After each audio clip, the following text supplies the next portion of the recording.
Hello and welcome to the Nash Tackle Off the Hook podcast. Just to make you aware, this podcast may contain some explicit/offensive language, and if that's not your thing, you don't have to listen, but I have given you a warning. I hope you enjoy the rest of the show. You don't know the half of it, but anyway. I'm skating on the thinnest ice known to man. He said, and they put a poison in the tank that just instantly kills them. He went and we'd run out of it, so we cut their heads off with shovels. Suddenly, bang! The whole boat exploded. Take your sort of 8-inch long piranha and imagine that at 4, 5, maybe 6 feet. I said, I've revived your dead fish. F off, he said. You haven't. That was just humongous. It was... I couldn't believe what I was looking at. I'm just battling this fish out in the pond. I know it's a black man. I'm saying I'll never be a naughty boy again. If you catch fish and you return them to the water, then you are my brother.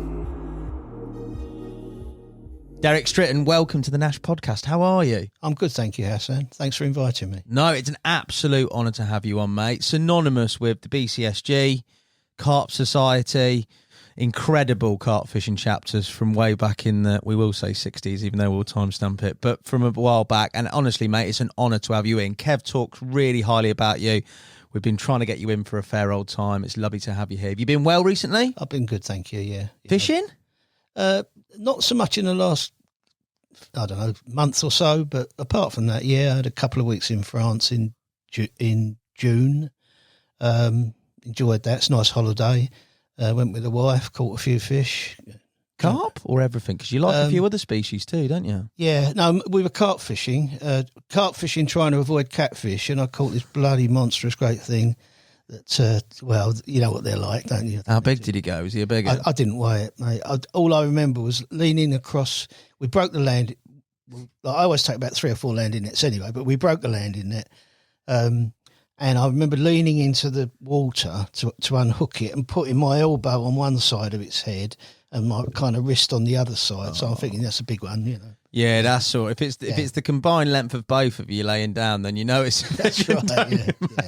But they go some the old tadpoles, don't they? Oh Jesus, yeah. I mean, I've in recent years I've taken to using some line that I get from Bulgaria.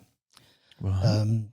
It's got a very, very kind of, it breaks far much higher strain than it suggests, and it's nice line. John Carver told me about it because John uses it for some of his distance casting when he can't use leaders and things like that on waters. Yeah, and oh God, I think can't remember what it's called.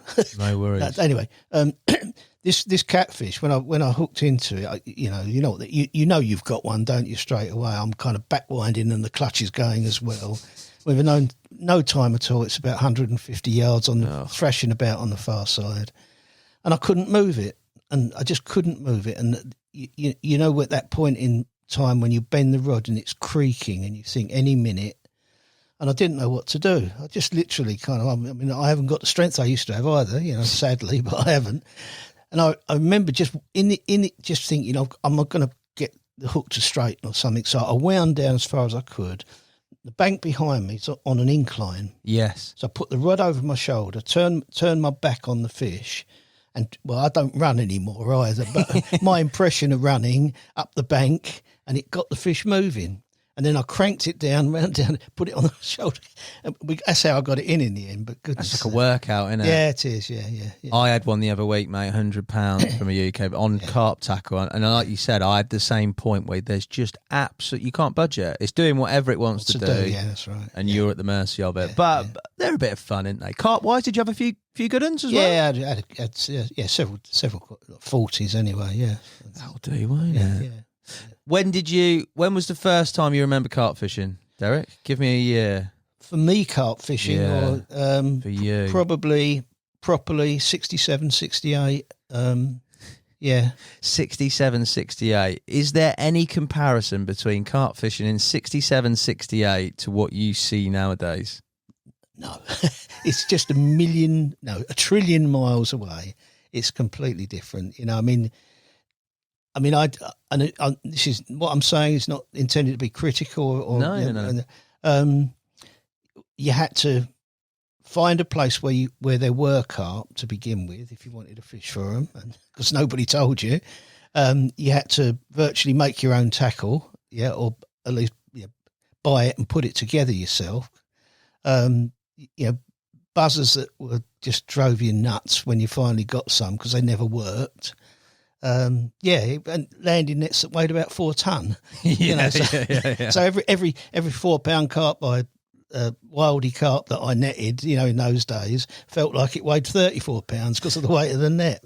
But it's completely different now. It's incredible to think, like, I try, and you're obviously from a teaching background, so like you look at like a history timeline of like whatever, civilization, art, whatever it may be, and you look at the sort of developments over a period of time, and then you look at carp fishing and you think the 1960s ain't that long ago. No. But my boy, have we come a fair old way in that period of time.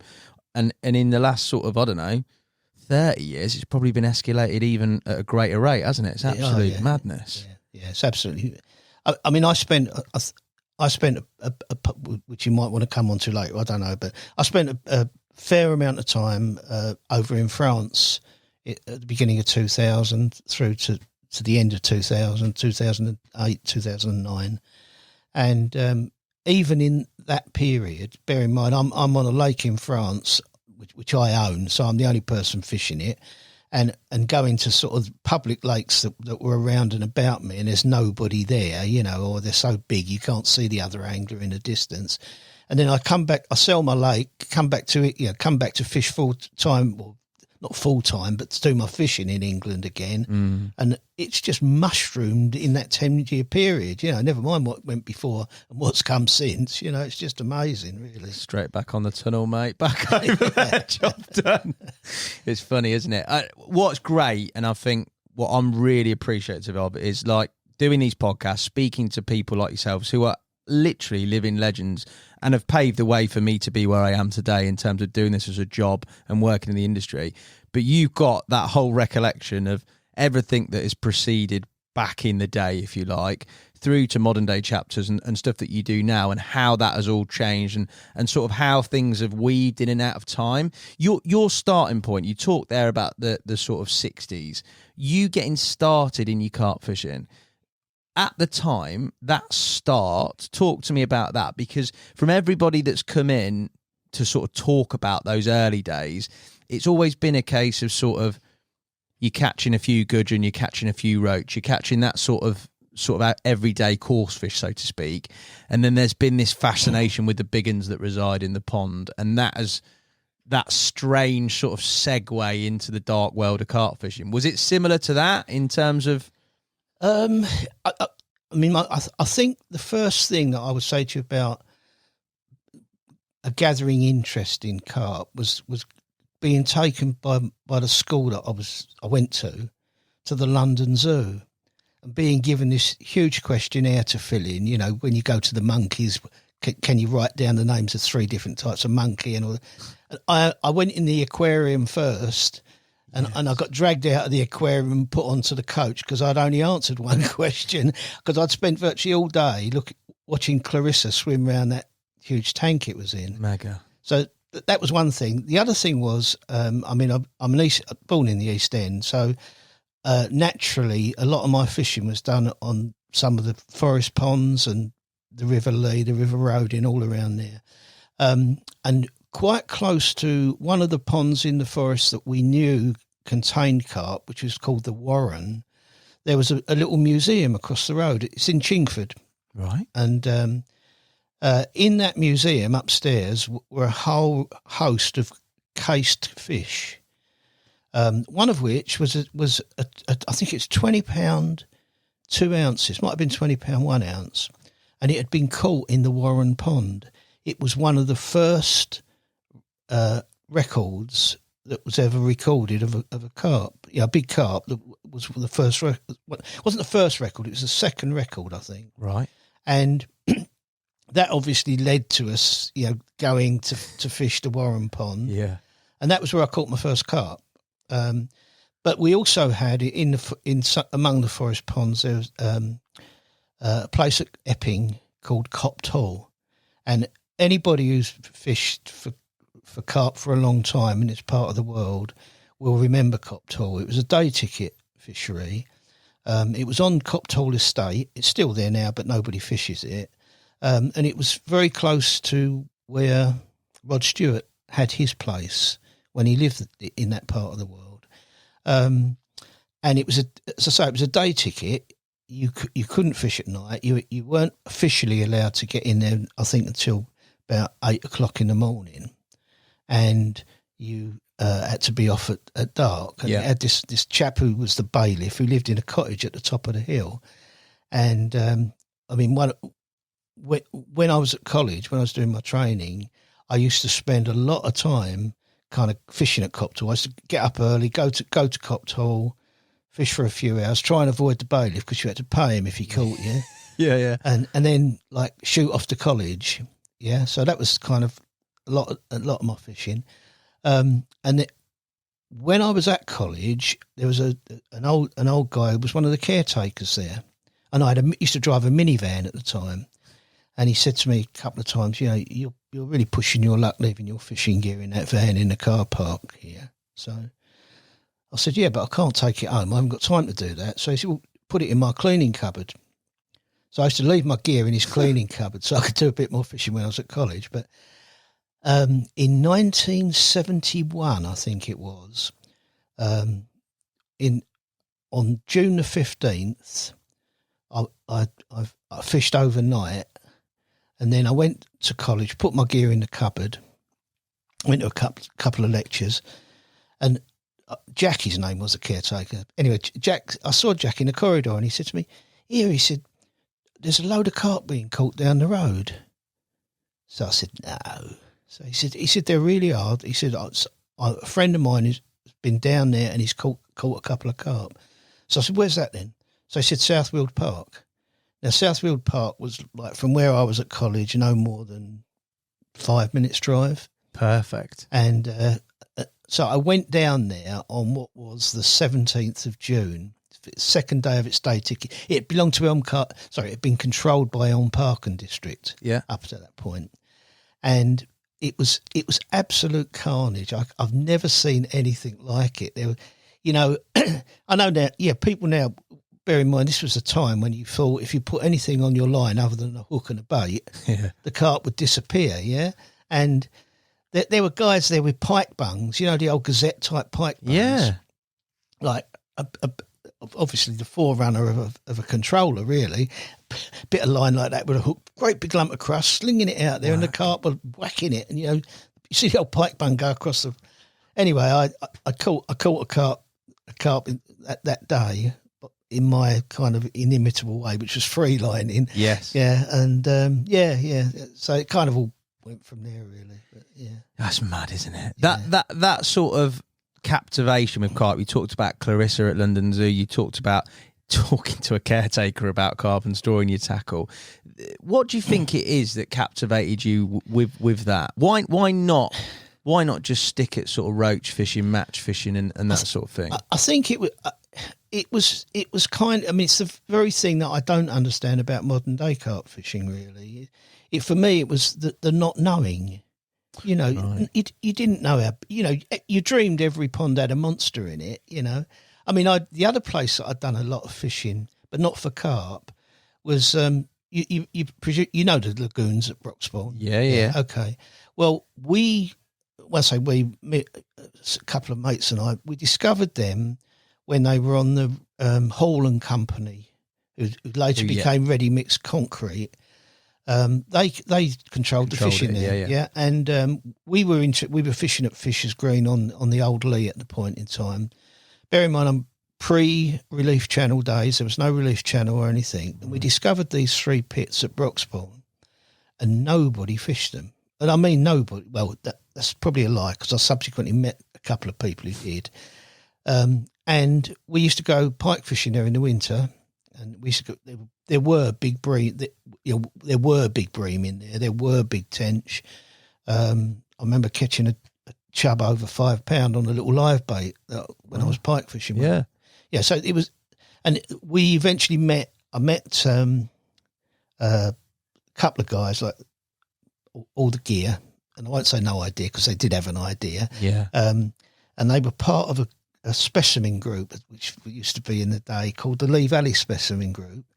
And I kind of got in with them and fished with them a bit. And but we used to, that complex then was, I mean, when I say there were no carp, there were some carp, but not anywhere near the numbers that Lee Valley Parks put into them. There was no relief channel. I caught a 23 and a half pound pike there. Wow. Which was like a monster. I mean, it's a big old pike. Big old pike. And so that kind of got me into, it was, I didn't actually, what happened was a friend of mine sent the photo of this pike to the local newspaper. Yeah. Which was a Stratford Express, which doesn't exist anymore. But anyway, they published it and at a time when there was a postal strike. Okay. And Angler's Mail picked up on the picture and used it in Angler's Mail, which then led to me being entered in some competition because Angler's Mail was part of the News of the World group. Yeah. Yeah. And they used to have this competition for the best fish of the month. And it was completely almost unbeknown to me. The first I saw of it properly was a letter which came from the News of the World, which I thought was a wind-up, saying you've won 4 days fishing on the River Blackwater in Ireland, you know. No way. And so I went off on the plane. I've never been on a bloody plane up to that point in time in my life. And I met Bill Keel. Yeah? And, I mean, Bill was, at that point in time, writing in Angler's Mail. Yeah, I was he going used to to say. write about carp and specimen fish. He was like my eye. If I had an idol, it was Bill Keel. So meeting him was like a dream. Yeah. Did you get to fish with him on the Blackwater? He didn't fish, but he actually kind of wandered about and spoke to everybody. And much to my I mean, this sounds like I'm bigging myself up. I ain't at all. I mean, I literally, because the Blackwater's tidal. Yeah. Yeah. So, I mean, can you believe it? I took my waders with me. Did you? Don't get in there, boy. And so as the tide went out, everyone else all along that stretch, they weren't used to that kind of fishing. You know, I just put my waders on, waded out, kicked the stones a bit.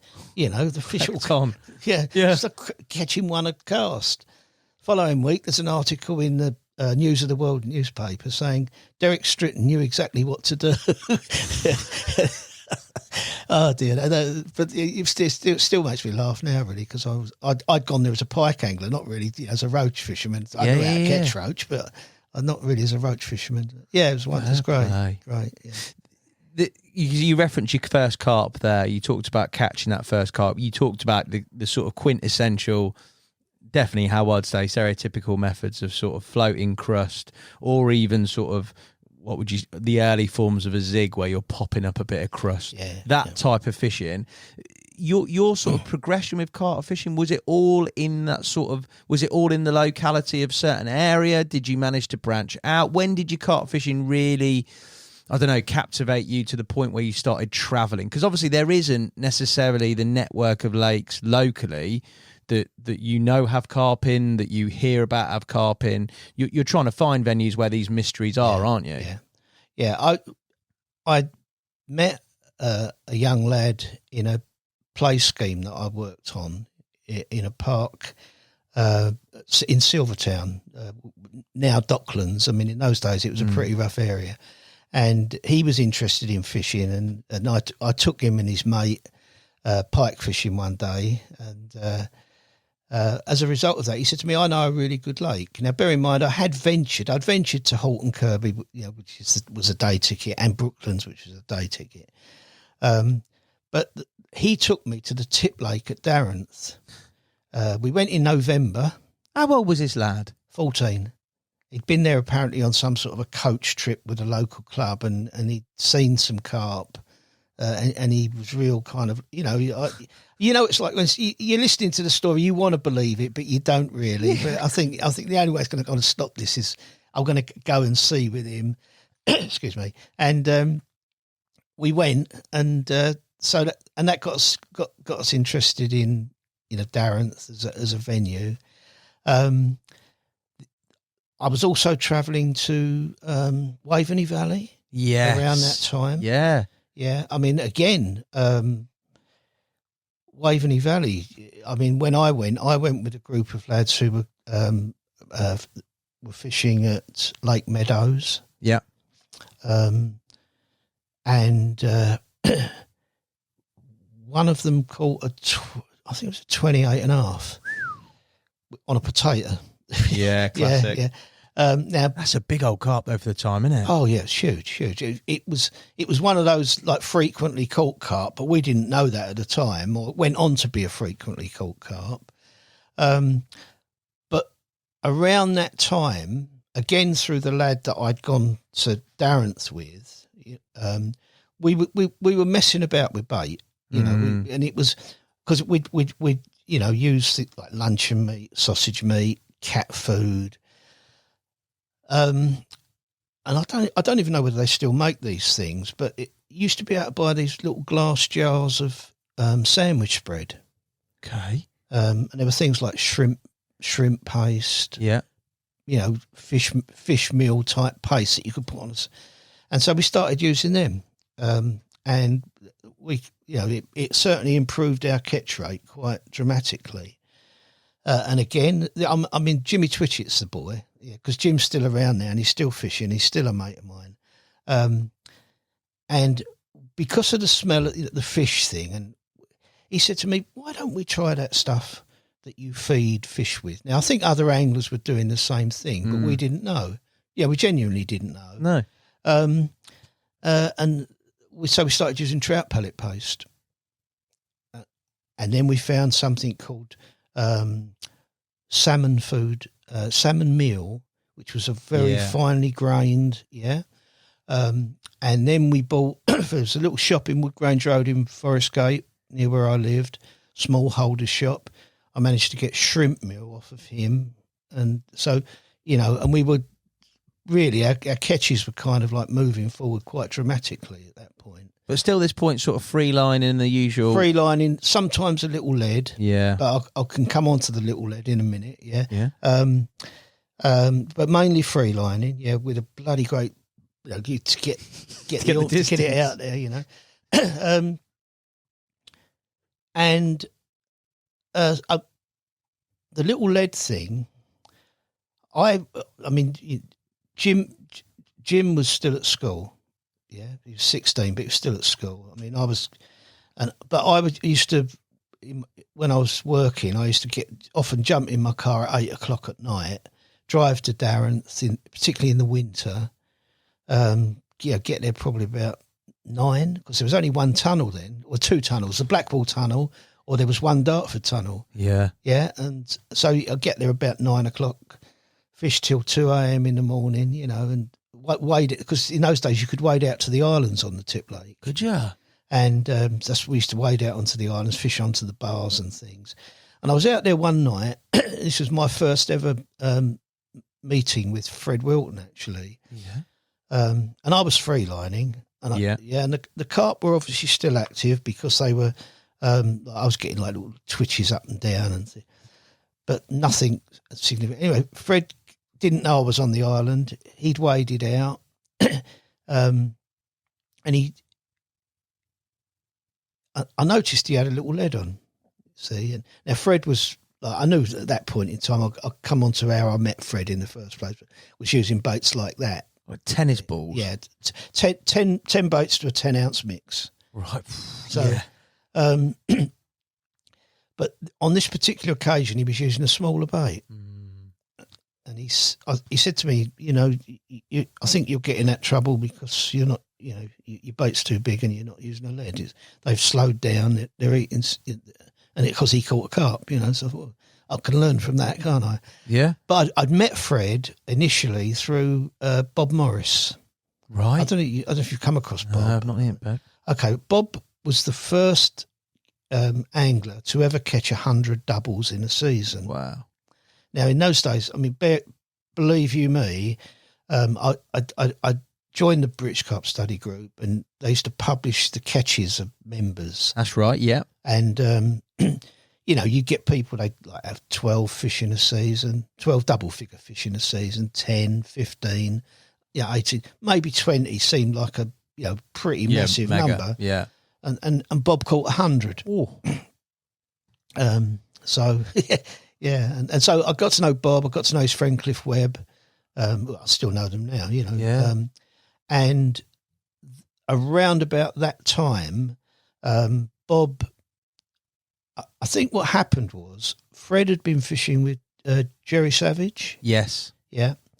I mean, Jerry's no longer with us, so I'm not speaking ill of him, but Fred and Jerry had a falling out, and Jerry, who'd fished with Fred and knew about his bait at that point in time, was going to publish it, and Fred didn't want him to. No.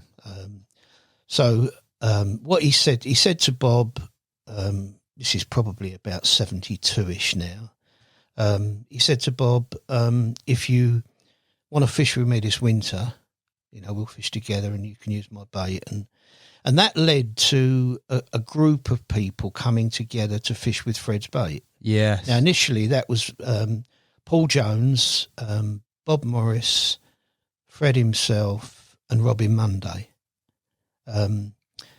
And the following year, because I was friends with Bob, basically. Yes. Paul stopped. I don't know why, but Paul decided he didn't want to kind of fish in that group, yeah, group setting. So I got invited to join, and so did Alan King. It was a mate of mine, and it just all kind of escalated, you know, from there. Really, I mean, fishing with Fred was just like stepping into another world. Completely. Obviously, bait-wise, Fred is famous for the HMV, high nutritional value baits. That is the benchmark, if you like, in terms of where that came for you. When you say fishing with him in that setting was like transformative, what are we talking compared to what is normal using? Well, I mean, I think a couple of times I published catches I'd had in Angling Times, and it was also, it's hard to believe now, but it was also secretive then. It was incredible. Yeah. And I described the bait I was using as a chemically based bait, which I think suggested to them I had something more than I did. So, you know, that was what I thought at the time. Whether that's true or not, I don't know. So I went from, you know, it was a kind of, how can I put it? It was, I started catching loads more fish, bigger fish as well. But B, there was that little camaraderie between a group of us that I mean, I fish on my own all the time now, you know, and I do that out of choice. Or I think I do it out of choice. But then it was just, it was great. You know, you turn up at the lake, you kind of like, if you were there on your own, you caught one and you wanted a photograph, bear in mind you had to walk up the road, across into the phone box, phone's one of them, and they'd come and take a picture for you. There was that kind of level of friendship. It was great. And so, you know, when we met up and fished, it was brilliant. I mean, I don't know if Fred's a very, very intelligent bloke. Yeah. And if you want, we can talk about how he came to his bait, which in itself is an ingenious thing. But before that, I mean, just his sense of humour was amazing. We were fishing at Darenth one day on what we called the centre path, the bank between the big lake and the tip lake. And like there were about there were probably 3 proper swims along there, and like one that you could just about manage in. And there were 4 of us fishing.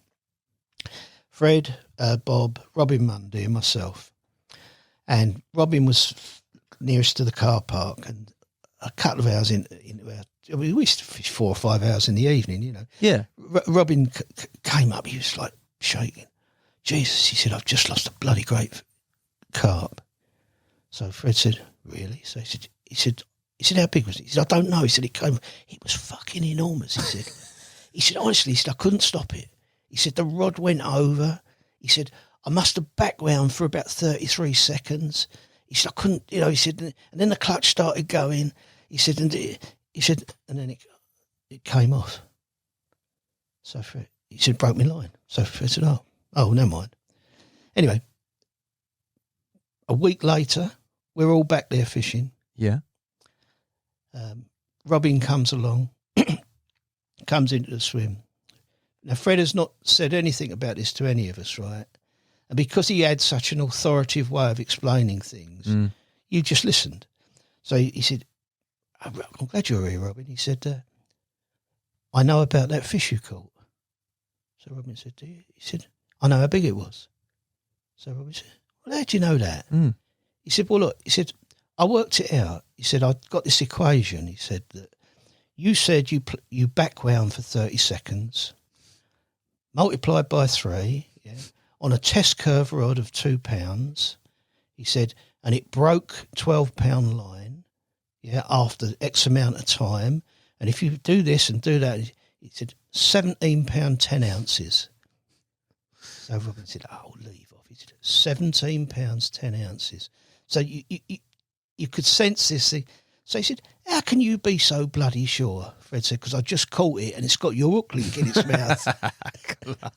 And so that kind of laughter and fun, was great. Yeah, I loved it. But that is also what carp fishing's about nowadays, and a lot of people enjoy it on a social aspect. Yeah. But at that time, when things are so secretive and guarded, which they clearly were, loads of people have referenced sort of trying to talk to carp anglers and being completely shunned and things like that. You then got 4, 5, 6 blokes who are in that circle, who were very much sharing information, learning things as things develop, and having all the benefits of that sort of social sort of click. Do you know what I mean? Yeah. That is bound to sort of attract, strengthen your sort of bond with carp fishing, because it is what it's about, isn't it? Really. I mean, to be honest with you, I mean, when I first met Fred, I was a really heavy smoker. Well, yeah. I smoked 50 fags a day. Did you? Yeah, and I think I probably wouldn't still be here if I'd carried on like that, But I remember he said to me one day, in a way that perhaps your dad might speak to you, he said, if you carry on doing that, he said, you're going to die. He said, you do realise that, don't you? And I said, oh, don't. He said, I'm telling you, Derek, you won't be here. He said, now pack it up. And I did. It's one of those sort of moments. And I stopped, and I've never smoked since, and wow. So I owe him a lot, really. But just if I said I would mention it, Fred's bait. Yes. When he first got into carp fishing, he read an article, I think he said it was in the Telegraph newspaper, about an explosion of rabbits in a particular park. Yeah. Mm-hmm. And they got rid of them by feeding them this particular food, that, like on sticks that they really liked. And I don't know what it was. And then when they got them to the point where they went to those sticks to eat, they poisoned the sticks and the rabbits died. Yeah. And I think from that came this idea, if you can do that with a rabbit, if you can teach a rabbit to eat food, you can teach a carp to eat a particular type of food. Yeah. And he kind of looked into the nutritional kind of aspects of bait, which led him to, he wrote in the British Carp Study Group, Towards the Ultimate Bait, I think was the article he wrote. And that kind of led to the whole kind of explosion, really. Plus which, we'd never used baits with skins on before Fred came along. They were paste. Yeah. So you caught bream, roach, you caught whatever was able to suck in what was left on the bottom after everything else had pestered it. Suddenly we were using baits that were probably not far short of the size of this microphone I've got in front of me, with a skin on it. So the only thing that could pick it up was a carp. So, we went from there.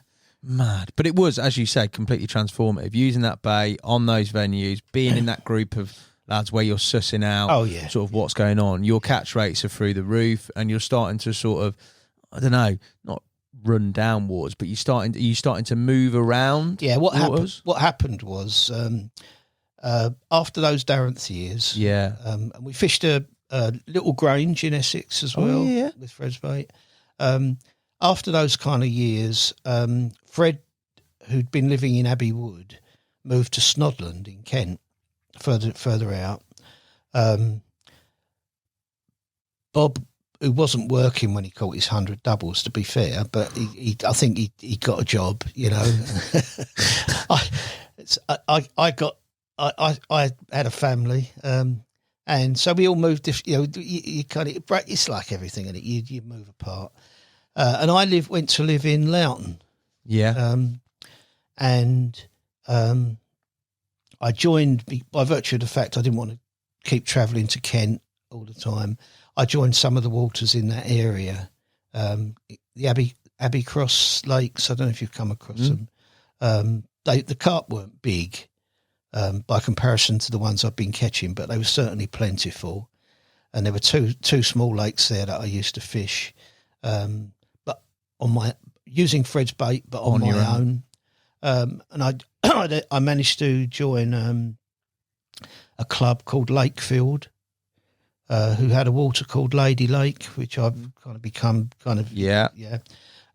again, took Fred's bait there. You know, I mean, I always, this always sticks in my mind.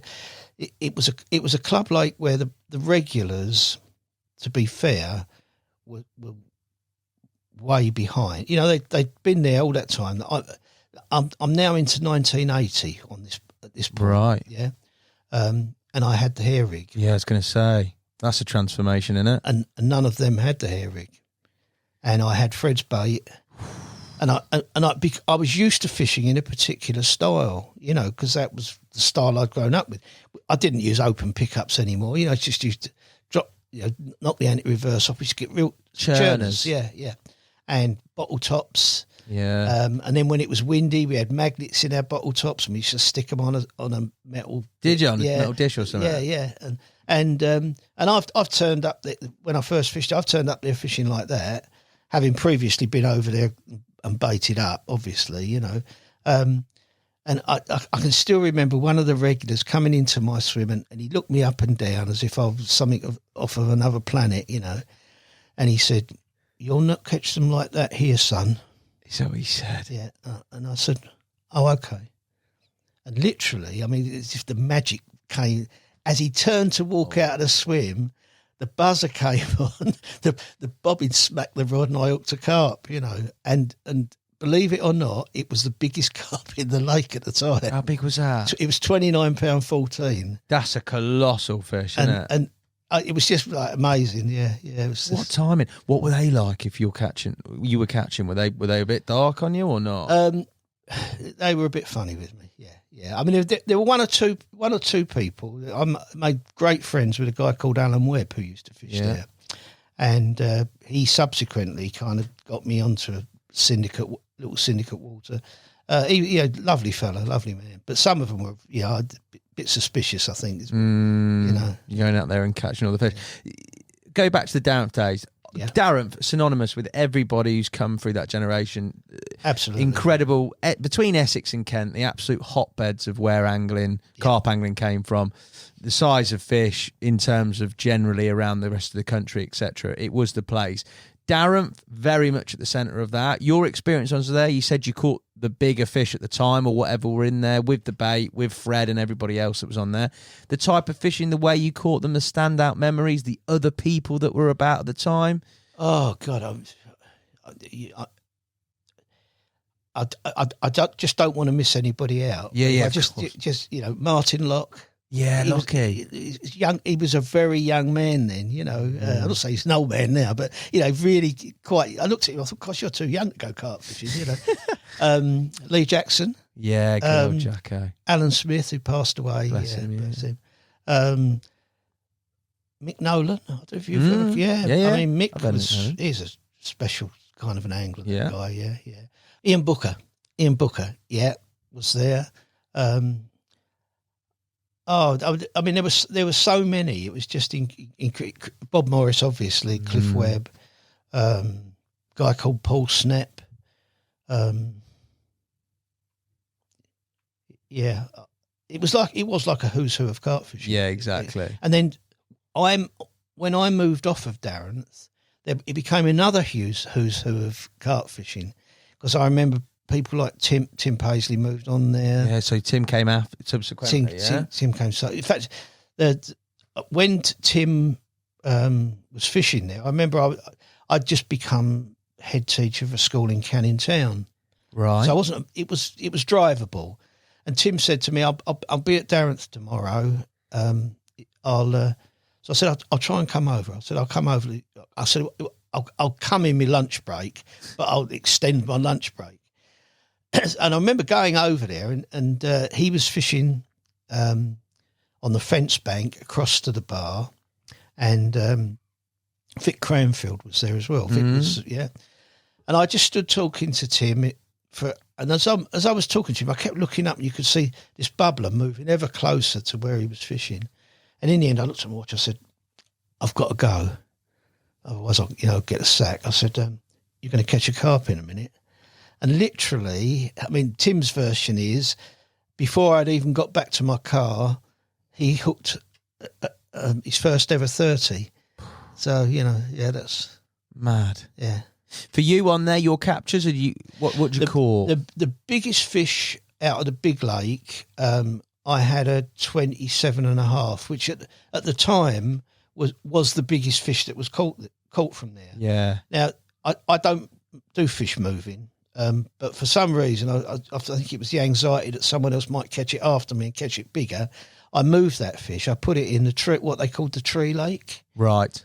And I believe Ian Booker subsequently caught it when it became a 30-pounder. Yeah, so that was that. On the tip lake, I caught a lot of the known fish. There's a fish called, Big Bollocks, that lots of people caught. But I caught that at 29 pound. Other people caught it at 30. That's what happens with carp. They eat a bit and they get caught big. And so I think 29.5 was the biggest I had out They're of the big tip carp, lake. aren't And then they? I had like several 20s out of the long lake as well. Yeah. Yeah. No, I had quite a lot of 20s. But they weren't, the majority weren't big 20s. They were like 20, 21, 22, 21.5, that kind of. But still, like... in those days, it was just magic. You just couldn't believe it was happening to you, really. It's a bit like winning the pools. I'm just trying to think what that would be in a modern day carp weight. That's a good 50-pounder, isn't it? Possibly, yeah. Do you know what I mean? Yeah, it got to be, yeah. A 29-pounder is... Yeah. I mean, a 30 is probably a 60, but like a 29-pounder is it's a colossal carp at the time in the how things were. For you, Darren, when you sort of... You look at it and your time and contextualise it, was it always going to be a breeding ground for those superstar anglers or not? I think so, yeah. Why do you think that? Because there was a degree of competition, and the fact that Fred was obviously making his own bait and we were using it and being successful led to other people trying to mimic or do their own thing. There were so many good anglers on there, you couldn't help but Pete Springate was on there. I didn't mention Pete, Kenny Hodder, Johnny Perkins, who was their mate. I'll come back to Pete in a minute if I can. Yeah. It was, someone would come along and say to you, like, we should get the old bottle tops, you get a lot of line twist. Yeah. Yeah. So if you didn't get it right, it'd go and twist and hit the butt ring and you'd get bang. Yeah. And I remember, I think it was Fred again. He said, like, tape another ring close to it like that. First of all, it exaggerates the movement of the indicator because of the angle of the line. Secondly, you won't get the twist, those sorts of things. 1977, I think it was, Kevin Maddocks appeared. Yes. Lenny Middleton. I was good friends with Lenny for a time when he was there. I previously met him at a place called the Railway Pool, which was at Bishop Stortford. Bizarre. This is how much carp fishing's changed. This little pond, it's in a place called Pig Lane. A lot of people probably recognise it just by that description, but it held a 30-pounder, which was why Lenny and I independently appeared there, and it had so many rules for carp anglers that you couldn't do. They had this huge notice board up. As you went in the car park, big notice board, rules for carp anglers. You know this, know that, know this, know that. No bed chairs. Now, bear in mind, we were only using sun lounges at the time. I was going to say, yeah. So we decided that we could get around that rule by, you know those sun lounges where you pull the arms and they go back? Yeah, they collapse. Very high off of the ground. Yeah. Well, I remember it was also, that lake was very close to the River Stort. Yeah. So at night, on a cool, damp night, it was very, very misty. And I remember my meeting with Lenny he was on a sun lounger as well. And as I walked along the bank, it's already dark, I'd gone off. Yeah. And I saw it was like an apparition. It was like a funeral pyre. When you see these, it was like high up in the grass. I thought, oh my God, what's that? It was Lenny Middleton. So that's when I first met him. But yeah, and the Kevin Maddocks story was obviously Kevin and Lenny had the hairy. We didn't know that was what it was. At that point, what we were doing, which I'm not saying it was particularly special, we were rolling by that point baits that were barrel shaped. Right. We were like literally taking the hook link off where the swivel was, putting a baiting needle, pulling it down the shank of a big hook, so the point was exposed. So we were getting pretty belt-in takes anyway. Yeah. But that hair rig just turned it around, didn't it? And I still remember one day.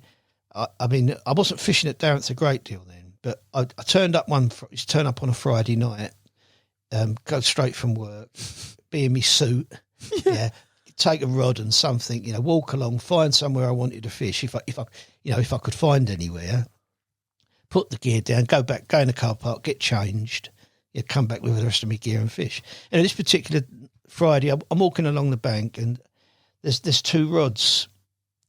I knew they were Kevin's because he had those carbon.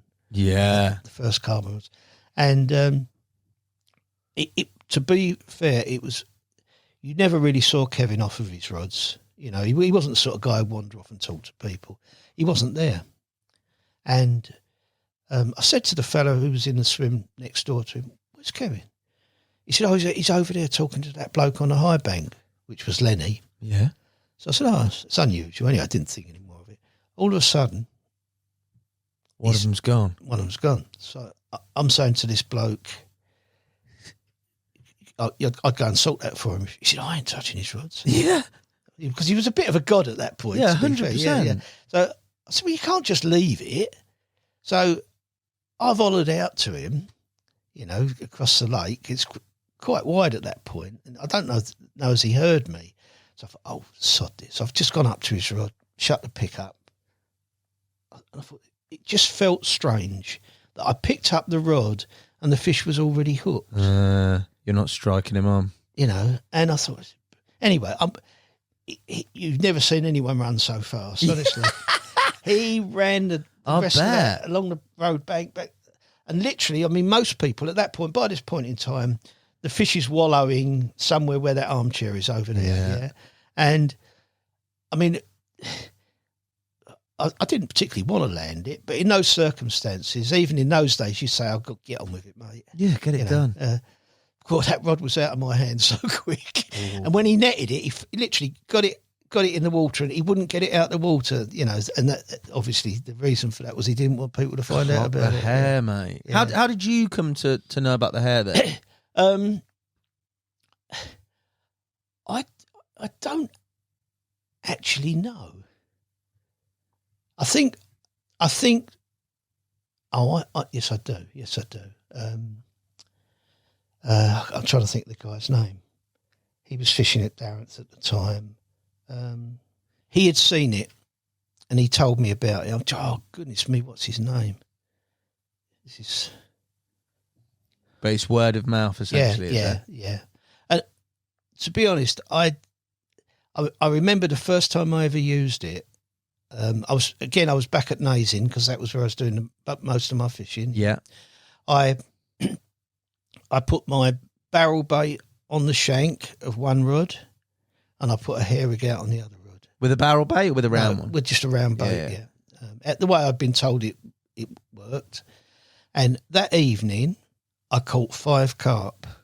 And each time I caught a carp, I kid you not, I swapped the rods over. So the hair rig went into the swim rod, caught the carp and the barrel thing. And I caught all of them on the barrel thing. On the barrel? Yeah, not on the hair.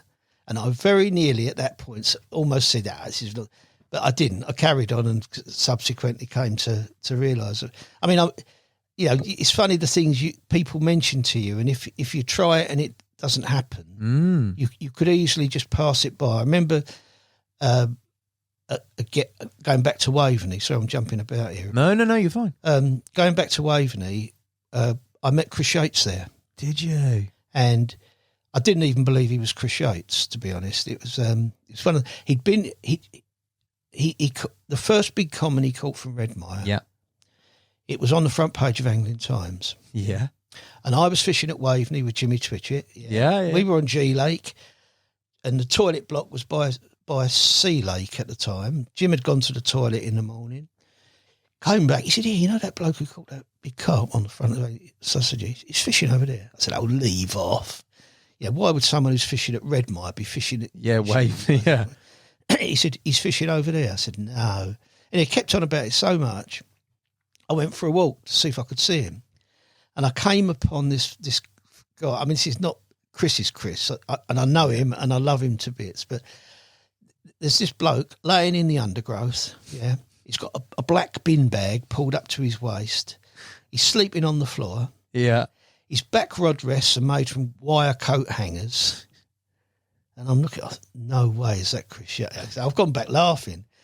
As it happens, a while later, Chris Yates came wandering into the swim we were fishing, you see, and I thought, it is. So, because Jim said to him, you're the bloke who's on angling, and he said, yeah. He said, I'm here on holiday with my brother.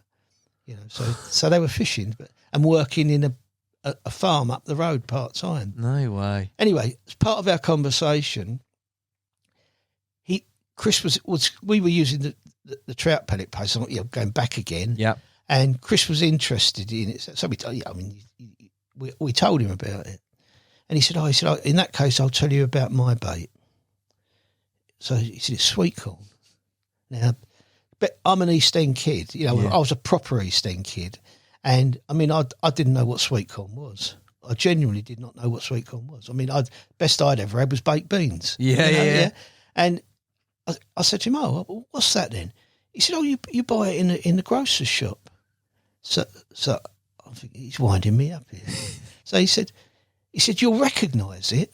So I said, how? So he said, it's got a little green giant on the tin. I thought, you so-and-so, you're really having me over. You're taking a mickey. Yeah. So it took me a long while to realise what a mistake that was as well.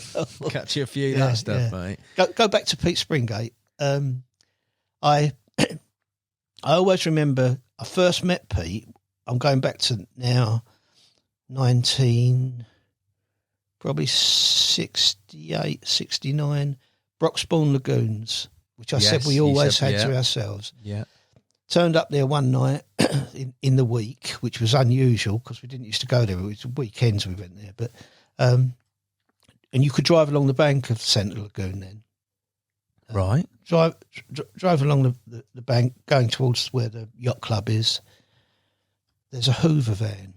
Yeah, the infamous Hoover man. Yeah, and that was Pete. Yeah, Pete and Kenny. Yeah, were they on there? What was when you stumbled across these guys? Obviously, some of them at the time were forging their reputation, if you like. Yeah. Some of them, when you met them, maybe later on, had already got the reputation of being sort of pioneers or whatever you want to deem them, as yourself have been. But when you met all these people, was there an instant camaraderie? Was there an instant sort of level? Because I always think carp fishing has that, where you might turn up on the bank in a modern day age and see Alan, for example, and Alan will just treat everybody like he's nothing special and will muck in. Yeah. Was it the same back then? Was everybody sort of... I think often there was a degree of suspicion. Okay. Until you kind of got the feel of that person. And I mean, you've met Pete. You know, you can't help but like Pete. And, Pete's Pete. And Kenny, who doesn't fish with Pete so much now, but he still fishes. He was the same. You know, they're both gentlemen. You know. Yeah. Really kind of into it. They were more into it. The carp. They were fishing for carp there, and at that point, I don't think it was. I mean, it's one thing fishing a forest pond with no carp in it, you know, which is half an acre big.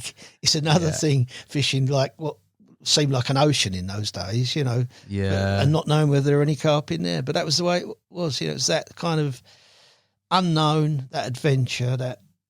You know, the very opposite of where we are now. Really. Yeah, exactly. The polar end of the spectrum. You told me a story off camera about fishing a forest pond, mate. Yes. And that I think beautifully sort of sums up the sort of romance around carp fishing at that time and what exactly it was all about. Tell them the story about that.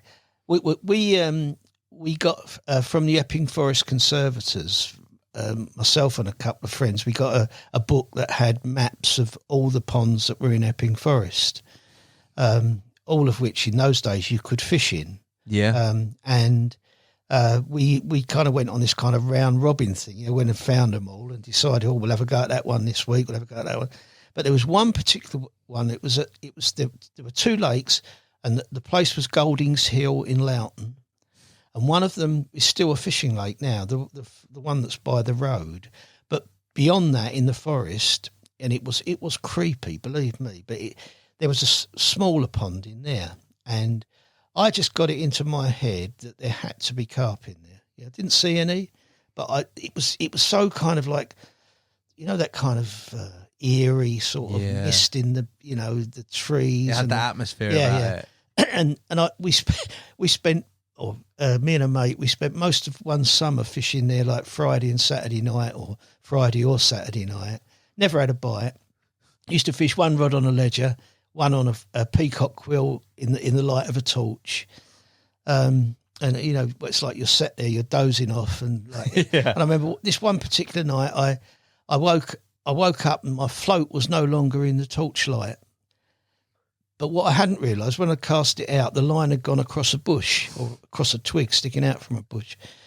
And when I struck, I saw what I thought was like a giant animal, you know, in the torchlight.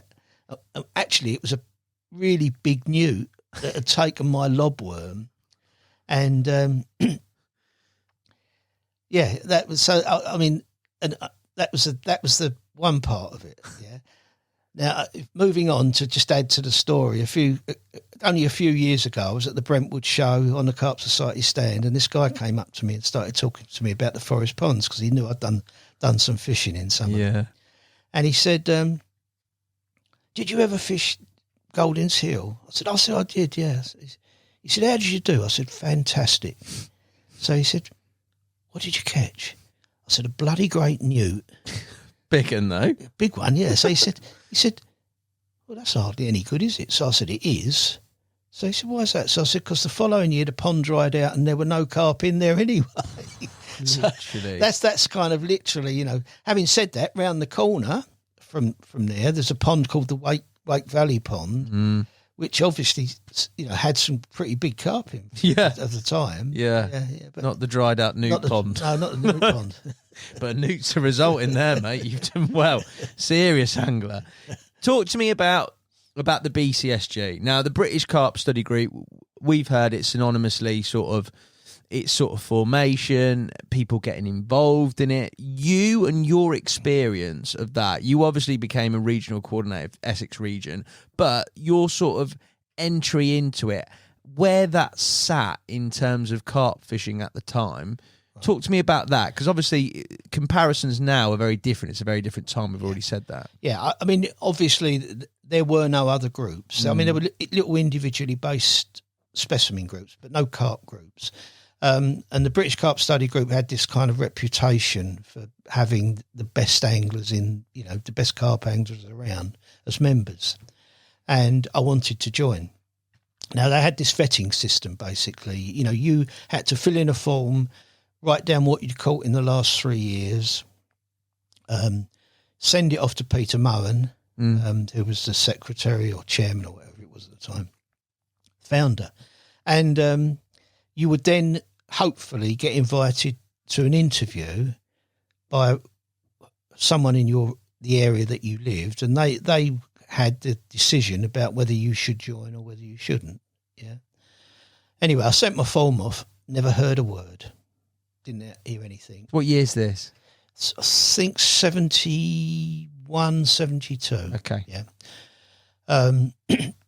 Didn't hear. Thought, oh, they don't want me. And then I was fishing at Waveney, again with Jimmy Twitchett. We were fishing Sea Lake at this point. Now, the difference between Sea Lake and the other lakes at that point in time was Sea Lake had a load of stockies in. Okay. That had been obviously fed on pellets, and we had trout pellets as a bait. We just absolutely slaughtered. It was embarrassing. But anyway, what happened was we were there. Jimmy was the best sleeper I've ever met.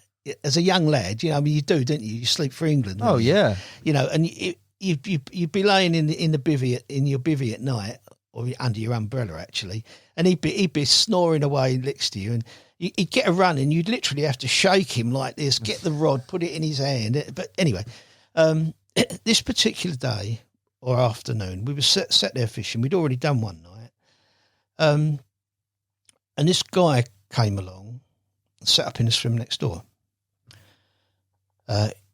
Now we, again, on this making your own and fiddling about with things, we had heron buzzers, which, we'd converted basically. We changed them from the previous contacts. We used to get these contacts from GPO telephones. You could buy them in electrical shops. They work far better. Yeah. So he took the old contacts out, soldered the new ones in. We put a little light in the front, so when the buzzer went, the light came on. Yeah. It sounds magical, but I mean, it had more wires than Jodrell Bank, really.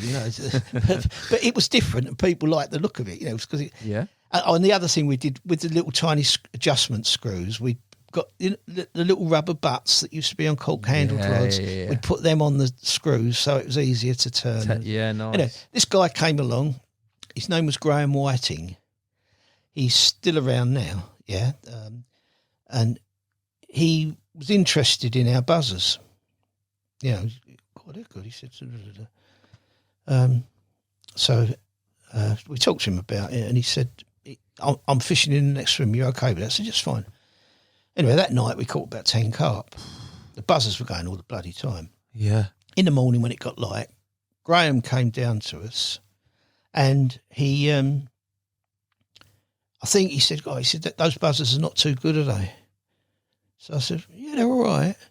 He said, well, they kept going off in the night. So I said, because we were catching carp. Nah. And then he clocked the wet net, the wet sack that we'd put one or two in, he said, so he said, you should join the British Carp Study Group. So I said, I've been trying. So he said, have you? So I said, yeah. I said, I've sent my form off and, nothing back, yeah. No. He said, okay. He said, Peter Mowen's in the swim around the corner there. Go and speak to him. So he said, I'll have a word with him first. So I said, okay. So I went round, spoke to Peter. Peter was... I actually liked him. I fell out with him eventually, but like meeting him, I liked him. I imagined this man who'd set up the British Carp Study Group to be the kind of best angler in the world. Yeah. And he was probably close to being the second worst, I would think. Right. He just wasn't, he wasn't the sort of carp angler that I was expecting. Yeah. Anyway, he said, I hear you've caught a lot of carp.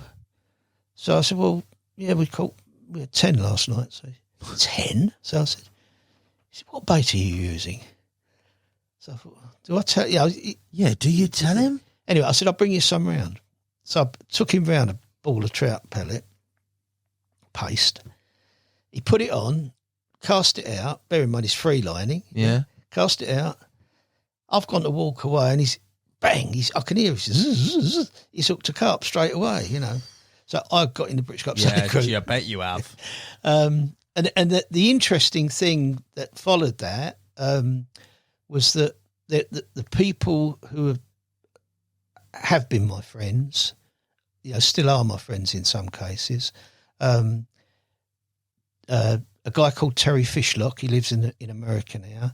Peter shared the trout pellets with him. He shared them with Chris Ball. Yeah. He shared them with Mike Starkey. Yeah. And they were fishing over in Surrey, so it didn't affect my fishing. No, yeah, crack but on. they went on to, so they still talk about it now, that. So I got in the British Carp Study Group. When Peter, it's this silly thing about this, that kind of camaraderie between people who are teachers, oh, you're a teacher. That elevated me further up the ladder, because he'd been a teacher. And he said, he said to me, I've some lakes I control in Devon. If you come to Devon on holiday, you can fish my lakes. So I went to Devon on holiday. Oh, obviously, yeah. And went and fished his lake. So and actually caught not hundreds, but I caught a few. And at that point, he decided I was the right person to be the Essex regional organiser for the British Carp Study Group. So did he offer it to you then? Yes, yeah. So I became the organiser. Now, bear in mind, I've been to meetings. I've been to some of Chris's meetings. Can you believe that? I find it hard to imagine now. Tony Howells is no longer with us, but was a well-known Essex angler and also was a member of the BCSG. Tony and me in my minivan driving from the East End of London to Staines for an evening meeting, 2 or 3 hours. Oh. And then drive back again and go to work the following day. But that's what we were so enthusiastic. That was the way it is, the way it was. And I got to meet Chris, bless him. Became a really good mate. And so I became Essex Regional Organiser. And again, the world's changed. Handwritten letters. I'm holding a meeting in the Moby Dick pub in Romford. If you want to come, this is the address. Yeah, sent it out. And because there weren't hundreds of members around, I sent it over to Kent. I sent it to Essex. I sent it to Surrey. Bruce Ashby. Yes. All the way from Kent to the pub to have a couple of pints and talk about carp. That was the way it was then. You just hungered to... dare I touch on Kevin now? Yeah, I think... to be fair, I've done, I think, about 6 parts of his story.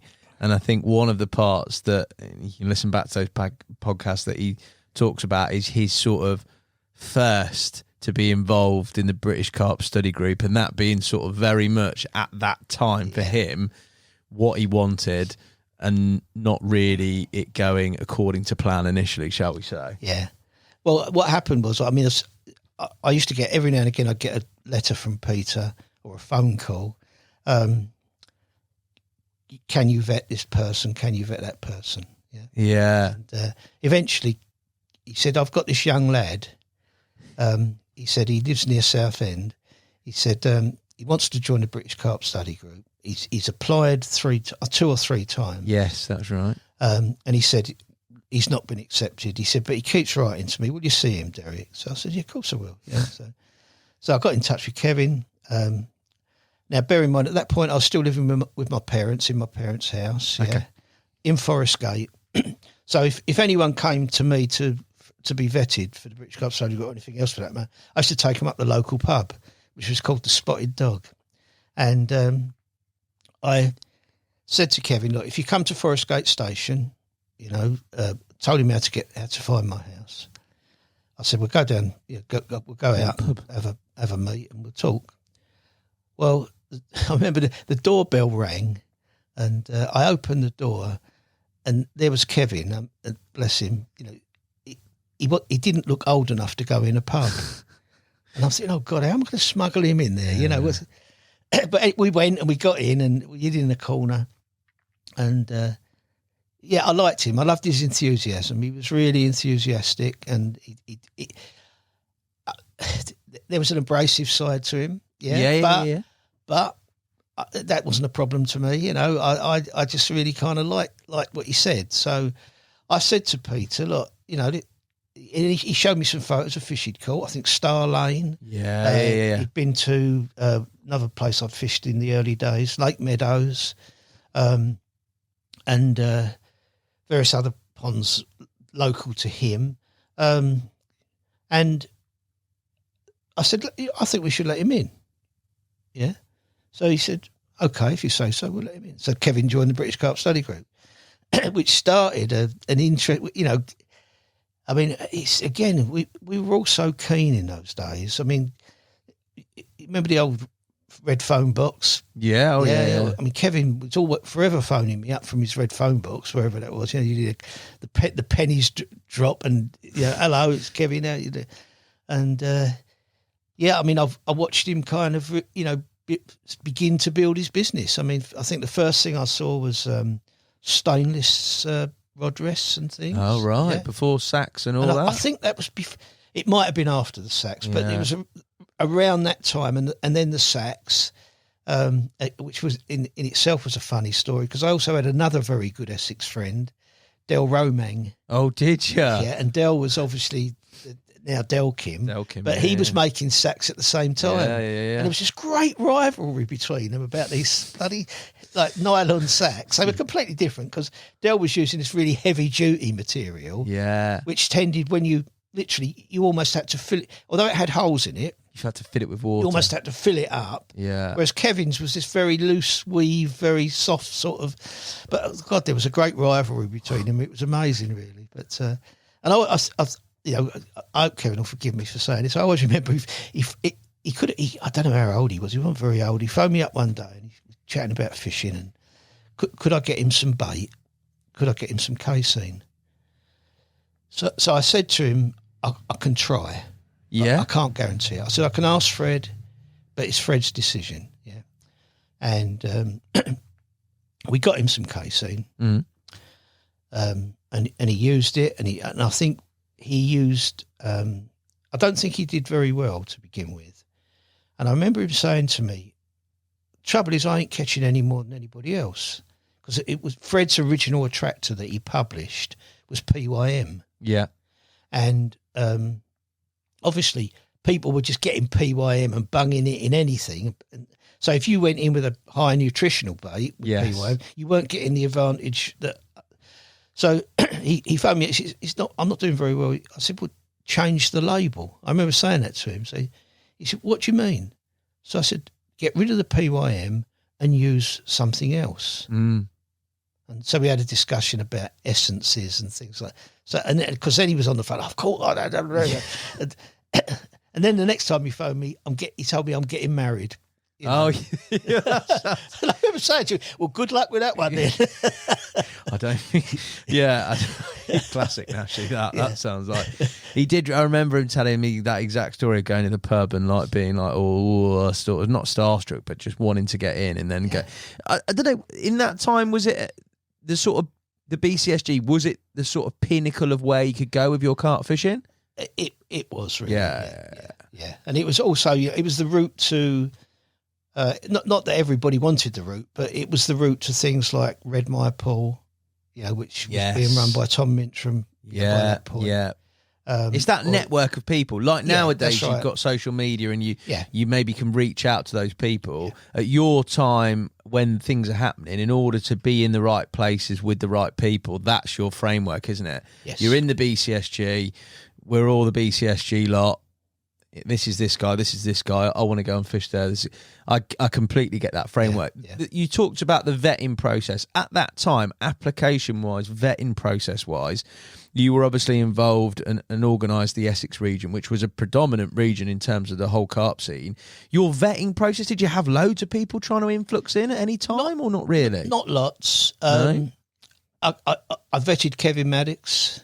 Good vetting. I vetted Jeff Kemp. Yeah. To my shame, and I'll say it publicly now, I also vetted a guy called Bill Lovett. Yes. Who was friends with. I didn't know he was friends with Kevin. Yeah. And I didn't agree his membership. No. And I've always felt bad about that. And it was nothing to do with him.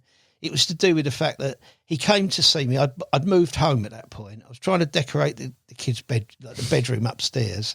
He came to see me. I didn't really pay any attention to him when he was talking to me, and he went off. And I thought, well, I don't know enough about him. I can't, can't vouch for it. Yeah, but I'm sad about that, really. But I think we're still mates. But there you go. Yeah, mate. It is what it is, isn't it? Do you know what I mean? That's right. Yeah, but yeah, they're people. I vetted a guy called Mickey Lindsell. Mickey Lindsell. He's still fishing. I think he's. I don't know if he's still friend. He was a good friend of Zennon's. Yes. Yeah. So him, yeah. And then I had this massive falling out with Peter Mohan over something. Yeah. Which something and nothing really. I mean, because the British Carp Study Group was the pinnacle, as you say. You know.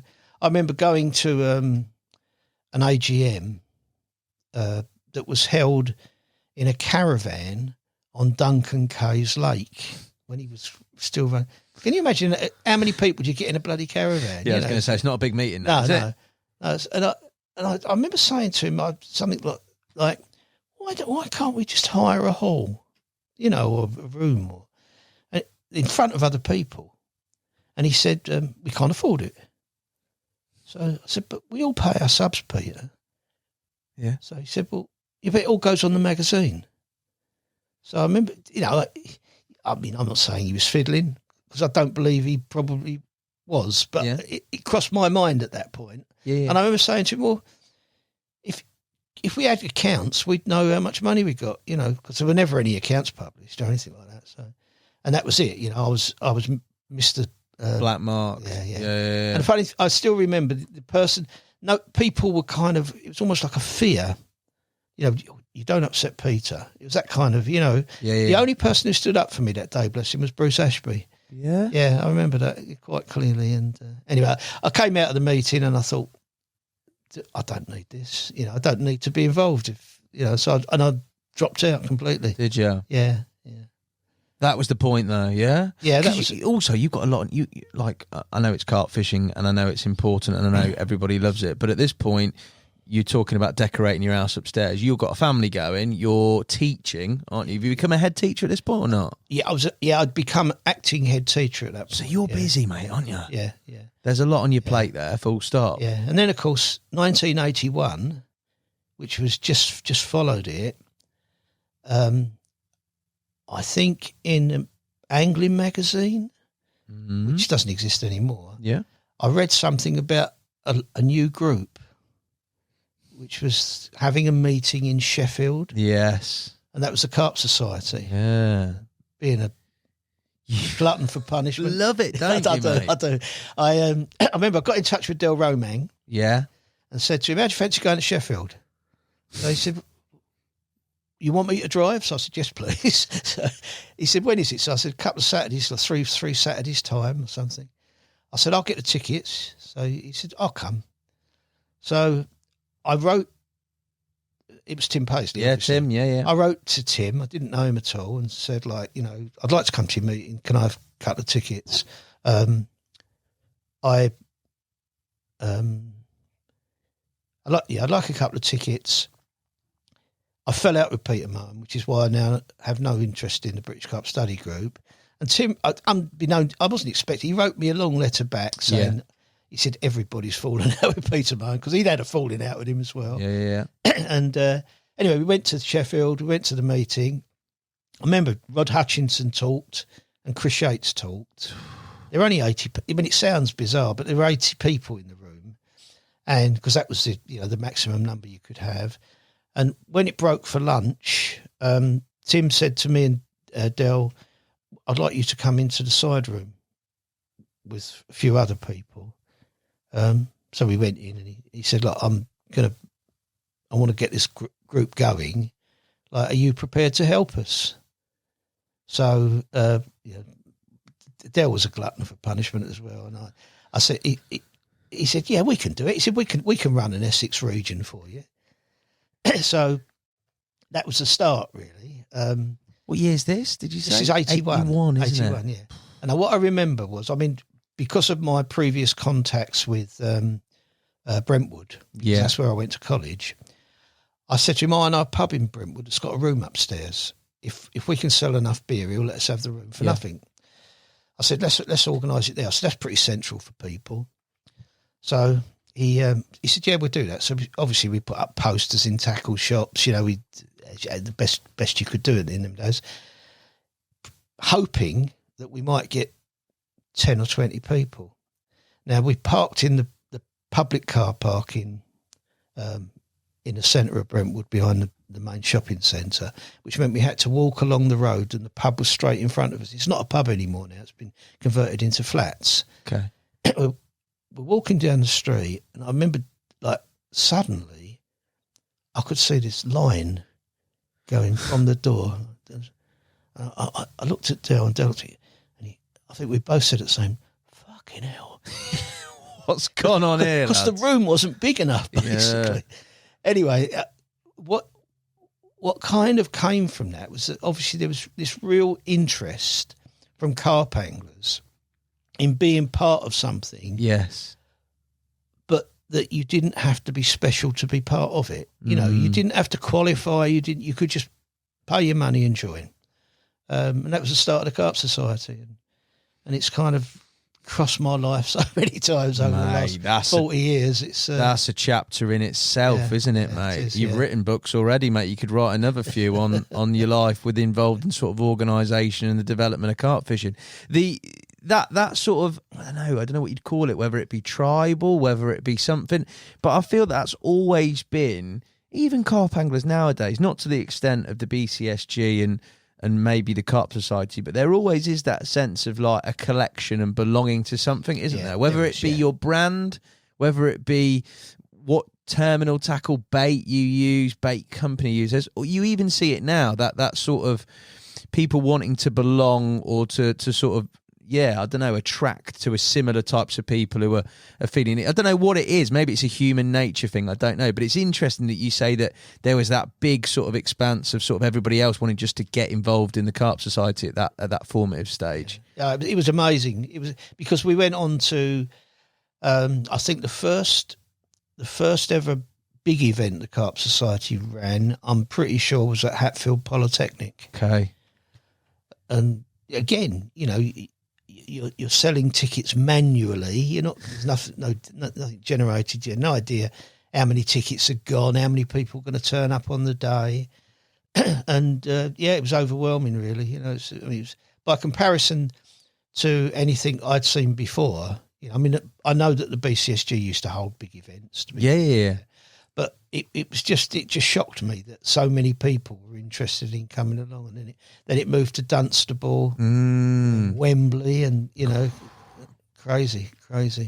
The sort of, I mean, you reference Rod there, Chris Yates. The experiences you've had of those type of people over the years, Rod. I mean, everybody that has talked about Rod, I think, has always said pretty much an enigma, a complete and utter maverick, and just like off the wall, but brilliant at the same time. Very functional. For you, your experiences of Rob similar? I first met him when Fred had moved. When I said Fred moved to Snodland, yes, Fred started fishing at Johnson's. Yeah. And although I only fished a couple of times at Johnson's, I frequently would drive down to see Fred. Go to his house. He wasn't in, he was fishing. Go and see him over at Johnson's Lakes. And that was where I first met Rod, because I remember, I'd heard of Rod a lot before. But he was fishing. Now, Fred was on the Road Lake.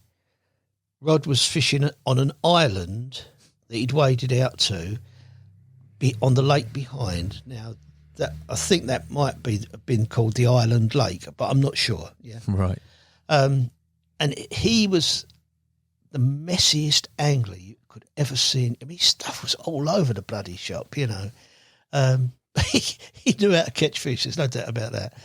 One of my proudest moments, and I don't mean this to put him down in any way, shape, or at all. In the 80s, when I was fishing at North Harrow. Which was where I went after I finished on Savay.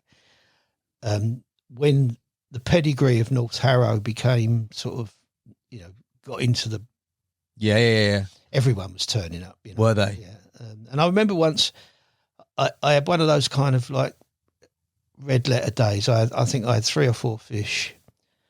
I sacked them up. Yeah.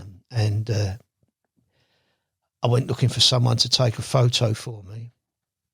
And who did I walk into but Rod? Rod, yeah. I mean, having him come and take those pictures was absolutely kind of... yeah, you've got one of them. I sent you one. Yeah, you have sent me one, mate. I've definitely got you that. Yeah. But what I liked about... I mean, the thing I love about people like Rod Hutchinson, Chris Ball... Bally. They were the same with everybody. Yeah. Yeah. If a 10-year-old kid came and talked to Rod or Chris, yeah, they would give them time. Their mates would come along and try and drag them away. They would almost say, no, let me finish this first. And you don't, that's not something, I mean, I've been to so many bloody shows now, you know, you see it all the time. You know, so a little kid who's really, or a young man, or even an old man for that matter, has found the person he's most ever wanted to talk to in his life. He's 2 minutes into a conversation and one of their mates comes along and intervenes and starts taking the mick and pulling them away, and they go, yeah? Whereas Chris and Rod never did stuff like that. They would give people time. And just great ambassadors, really, you know? Yeah. There's that, I mean, I can only vouch for Chris. He was in here a short period of time ago, and bless him, obviously, he's passed away. But there's that spark in some people, like that you can't put. I don't know. You see it in so many people. Do you know what I mean? That have done brilliant things and that have that passion. And yeah, mate, there's that little thing, that little fire in their eyes, or that little glint, and you think, oh, mate, you've got a bit of magic about you. Do you know what I mean? Not in a creepy way, but you're like, that's amazing to see. And I mean, he was in here earlier this year, bless him, and you could still see, still like after some floaters and stuff, because you know what I mean. It was forever in them. Oh yeah. And you just think it's amazing. I spoke at Chris's funeral. Yeah. And one of the hardest things I've ever done. Yeah, I can imagine. But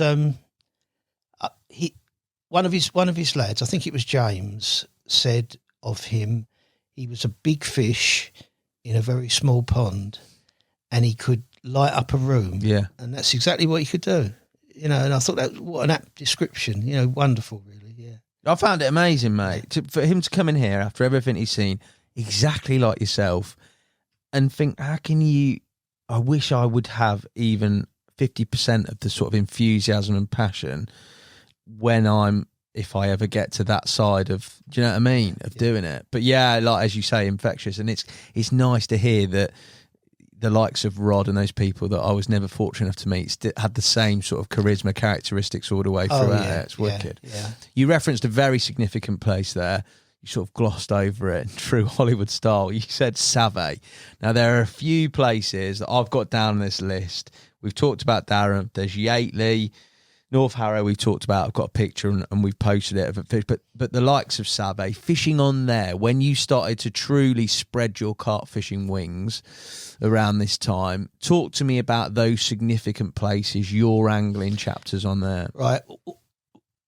The thing that drew me out to those places was around the sort of late 70s, early 80s.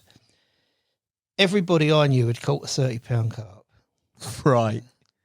And I hadn't. I caught a 29-pound 14. Oh. I caught, God, I don't mean this I don't know how many fish I caught 28 and above, but I never caught a 30. And it almost became a kind of weight on my shoulder. Yeah. I was desperate to catch a 30-pounder. Bob Davis, who was running Savay when it first started as a syndicate, I'd met him at Darenth because he was fishing. He didn't have the hair, but he was fishing with Kevin and Lenny. Yeah. Along with somebody else called Keith Gittins, I think. Keith anyway. And I said to Bob, I didn't know about Savay in the first year. But the first year I said to Bob, if you ever get any vacancies, is there any chance I could join? Now, the trouble is, it's in saying that, I think it almost becomes incumbent upon you when you get the offer, you join. Yeah, of course. So the year after, 1982, Bob got in touch with me and said, I've got a place for you. And he said, I've also got a place for Bob Morris if he wants it. So Bob and I joined. Yeah. Now, in those days, there was a closed season. It was rotated. Was it rotated then, yeah? You could fish 1 week, and you could only fish the canal bank. Okay. So you literally had the road bay and the canal bank, and that was it. Yeah. Wow. Oh, and Alcatraz, you could fish out on Alcatraz. Point, yeah. But you couldn't fish on the Long Island, the Bailiff's Island. You couldn't fish anywhere on the Colne bank at all. On the river bank, the canal bank you could fish, the river bank you couldn't. And so the swims were kind of at quite a premium. So, and bear in mind, for me to get down there on a Friday, because I was fishing, working, yeah, it was pretty difficult because the M25 hadn't opened. You were driving across London. So I said to Bob, I don't want any kind of special favours, but if I forego my fishing to anything other than when I'm on holiday from school, is there any chance you would waive the rota? The rota, yeah. Which he agreed to do. To be fair, bless him. And I found Savay quite hard going. Not because I didn't catch, because I did catch, but everything I'd read about I believed like literally every other fish was a 30-pounder. Yeah. Yeah. And they weren't. So, a lot of small ones. Yeah. And I caught like 20, I remember I caught 23, 22, 24, some doubles. But I didn't catch any 30-pounders, yeah. The fishing, though, was it range work, most of it? Or? Yeah, it was. Yeah. Although, to be fair, I had one disastrous day where I fished on the road bank with floaters. There was a couple of fish, or 3 or 4 fish up on the surface, and I got them going on where they were properly competing. And I hooked 3 and lost all bloody 3 of them. What happened was the last one, as I was playing it, a guy called Dennis Davis, I don't know whether he's come up in any of your conversations. He was a very good friend of Alan Smith's. Okay. He had been fishing across the road at Harefield. He called in at Savay because he knew I was there. And bless him, he actually went in for the 3rd one for me. But it still came off in the pad. So, so mainly it was long, or what we considered long range in those days. And then what happened was, at the end of the school holiday, I decided I was going to start going on a Friday night to Savay. Now, as you know, and I'm not criticising them for it, it was pretty notorious there that, everyone wound in at 6 o'clock, or didn't wind in at 6 o'clock in some cases. Yeah, didn't. And went down a horse and barge, or somewhere else. And I remember there were 2 or 3 nights when I had these nightmare journeys, like to get there. Oh, okay. On a Friday night, I got there and there were like 2 cars in the car park. I thought, made it, got it, Loaded the barrow up, walked along, and along the canal, but every bloody swim was taken, but they'd all driven up the pub. Yeah. So I kind of started to get the ump with it a bit. It was nobody's fault other than my circumstances. And, it's not a lot you can do, is it? It's not, no. And then the following season, it came to the end of the season, we went to a working party. And whereas Bob Davis had always been the kind of head person, Bob was there, but another guy was there who I'd never met before. He was the chap, Graham Rolls. He used to run Oldbury Hill. Oh, okay, yeah, I know. Yeah. And he was linked to Redlands, who owned the place at that point. And what he said was, look, I know you guys would really like to fish on the other side. How would you feel if I increase the membership by 4 or 5 and we open it up on the other side? So, of course, everyone's hand went up, no problem. I came home, like from the work party, feeling quite positive about it. I'd only been home about half an hour. hello, Dill, I've got in Savay. Hello, Dill, I've got in Savay. Oh, no. And I suddenly thought, oh, well, that's more than 5 people have phoned me. So I've always been fairly outspoken. I try to contain it these days, but so I got straight on the phone to Bob Davis and said, can you give me that Graham's phone number? So he said, why? So I said, I want to speak to him. So I phoned him up and I said, you said in front of all of us that you were going to offer 4 or 5 places. I said, I've already had more than that. Phone me up telling me that you've offered him a place. Well, that's my prerogative. You know, no. So I said, oh, well, you can sell my ticket as well. and that was it. You know, so 1 year and I was done, really.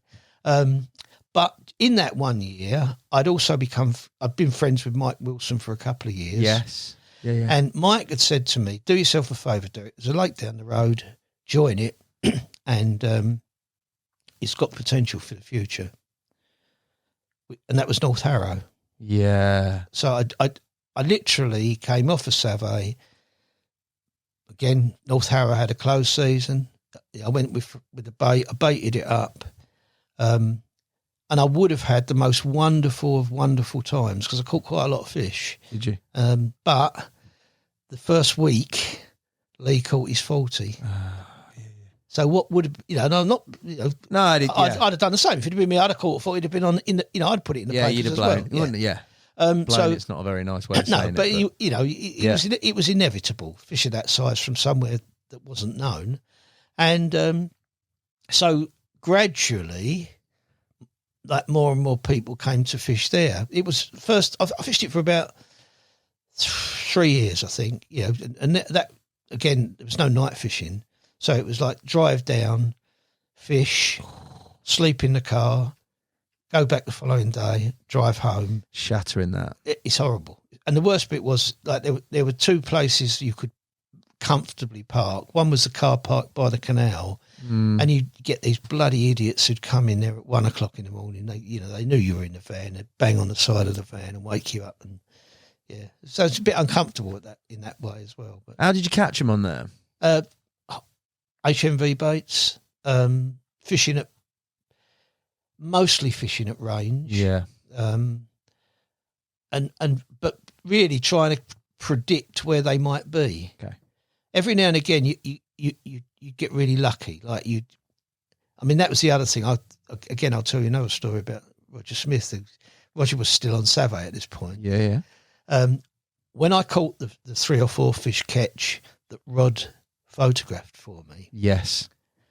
I was going back the following day. The thing to do was never acknowledge you'd caught anything, because if you went back, someone would be in the swim you were in. So I remember I'd gone to the horse and barge because obviously I had to pull off in the daytime. Yeah. I was in the loo. Roger comes in. He's next to me. We're both having a wee. Any good today, Del? So I said, no, it's rubbish, Roger. Trying to keep a straight face. Dead. So he said, really? Have you met Roger Smith? No. He had this wonderful voice. And he said, really? So I said, no, not a thing. Oh, he said. Anyway, he tidied himself up, and I was still there. He turned to walk away. He said, have you ever read your pupils a book or a story about somebody called Pinocchio? Because Rod had told him. He told him, mate. But anyway, as luck would have it, I got back in the swim again and caught. So that was one way. If you could find the fish and then feed them as you were leaving and get back on them, you'd hold them and or have a few hanging around at least and have another chance.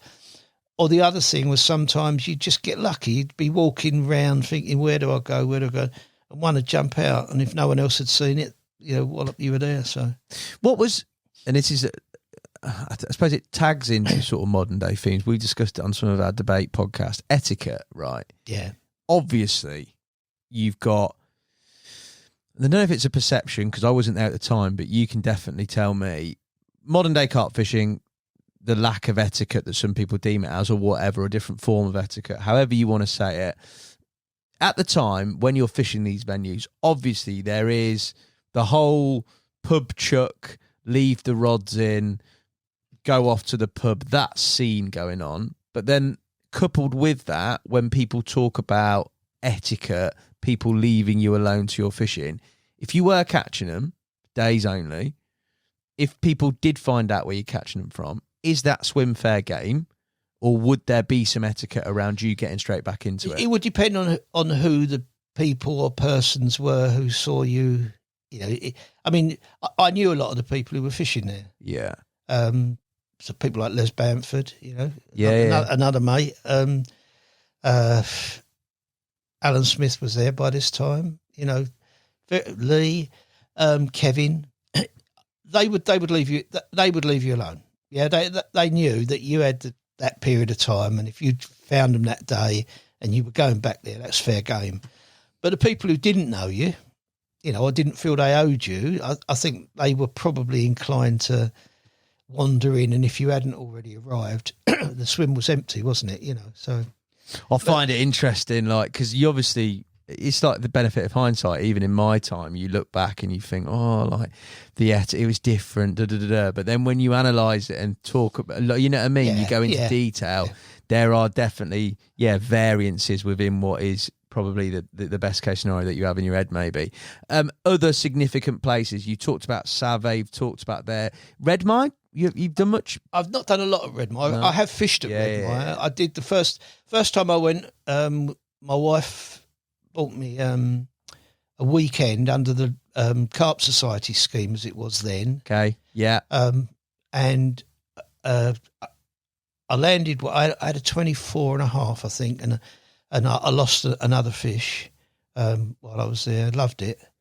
My real Red Mire story goes back prior to that, 1977. Mm-hmm. I applied to join the syndicate. Yeah. I mean, I'm glad I didn't get in.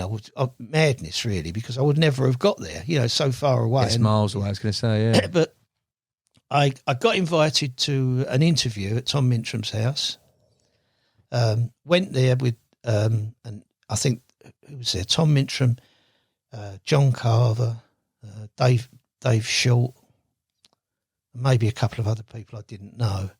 And it was around about the time that Dick Wheel, does that name ring? Yes, Black Magic. Does. Yeah. Dick Wheel had joined the syndicate. So obviously they just sort of chatting away, you know, where have you fished, what have you caught, all that sort of stuff. And right. And so it came to the inevitable question, which I wasn't expecting, because I was desperate to get there with Fred's bait. Yes.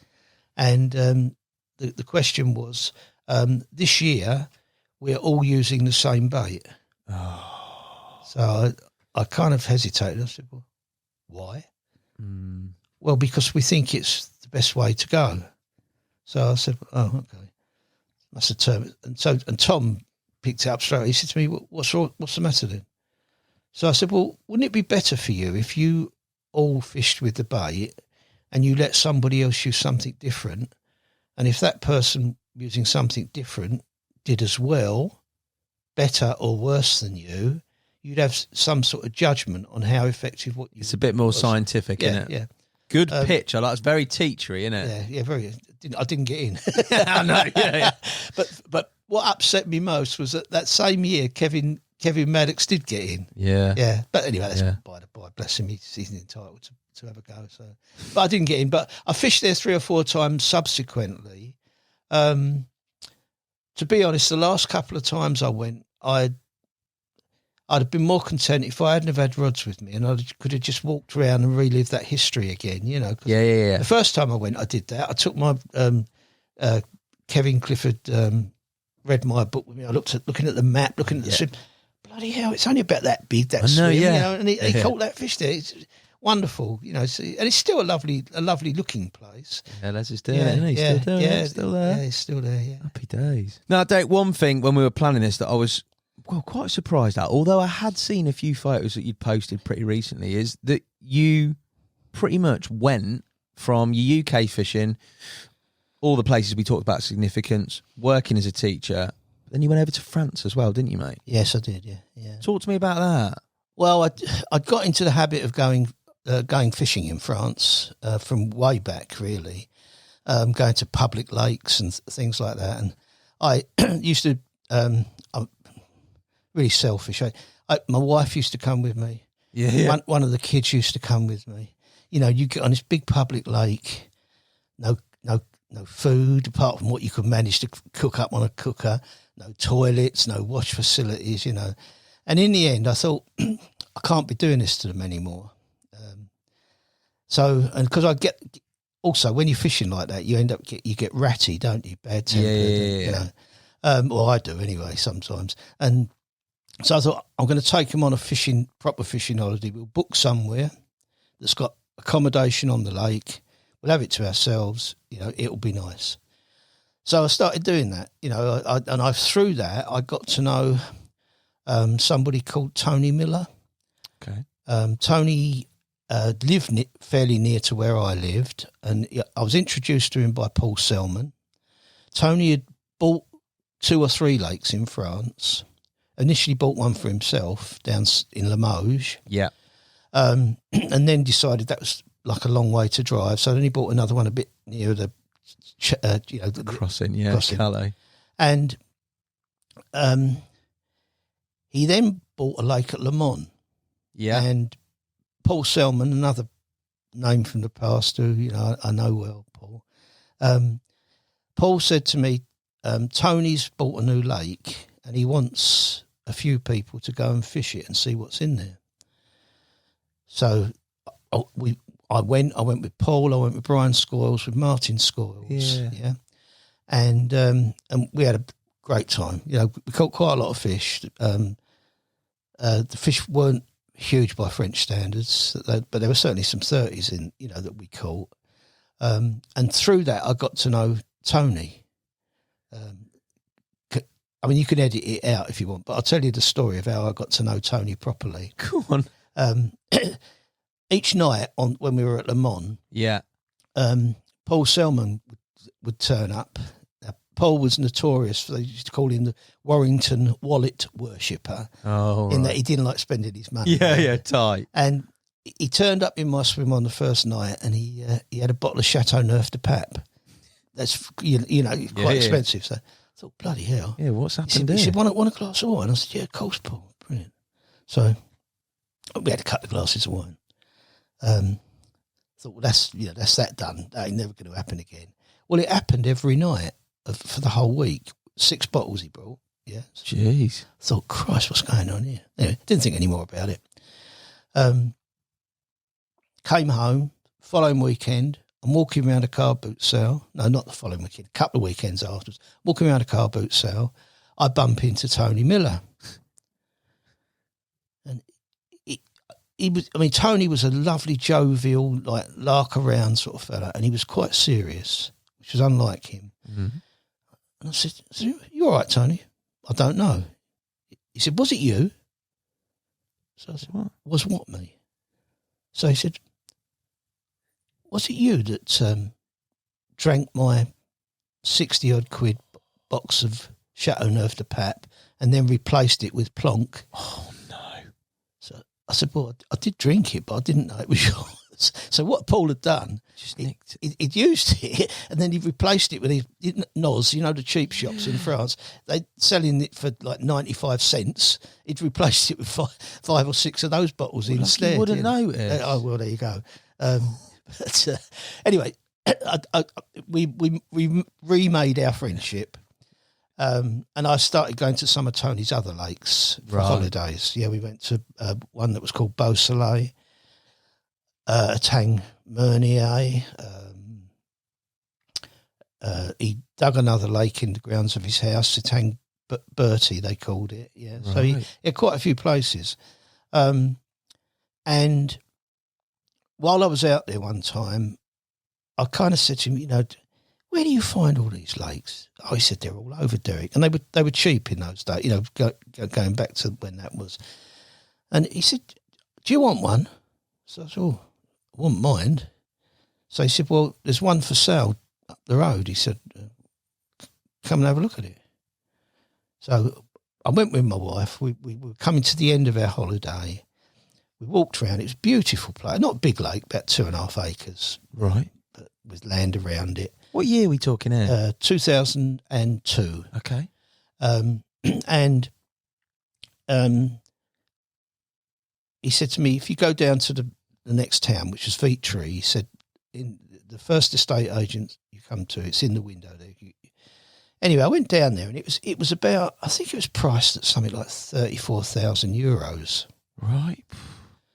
No accommodation on it.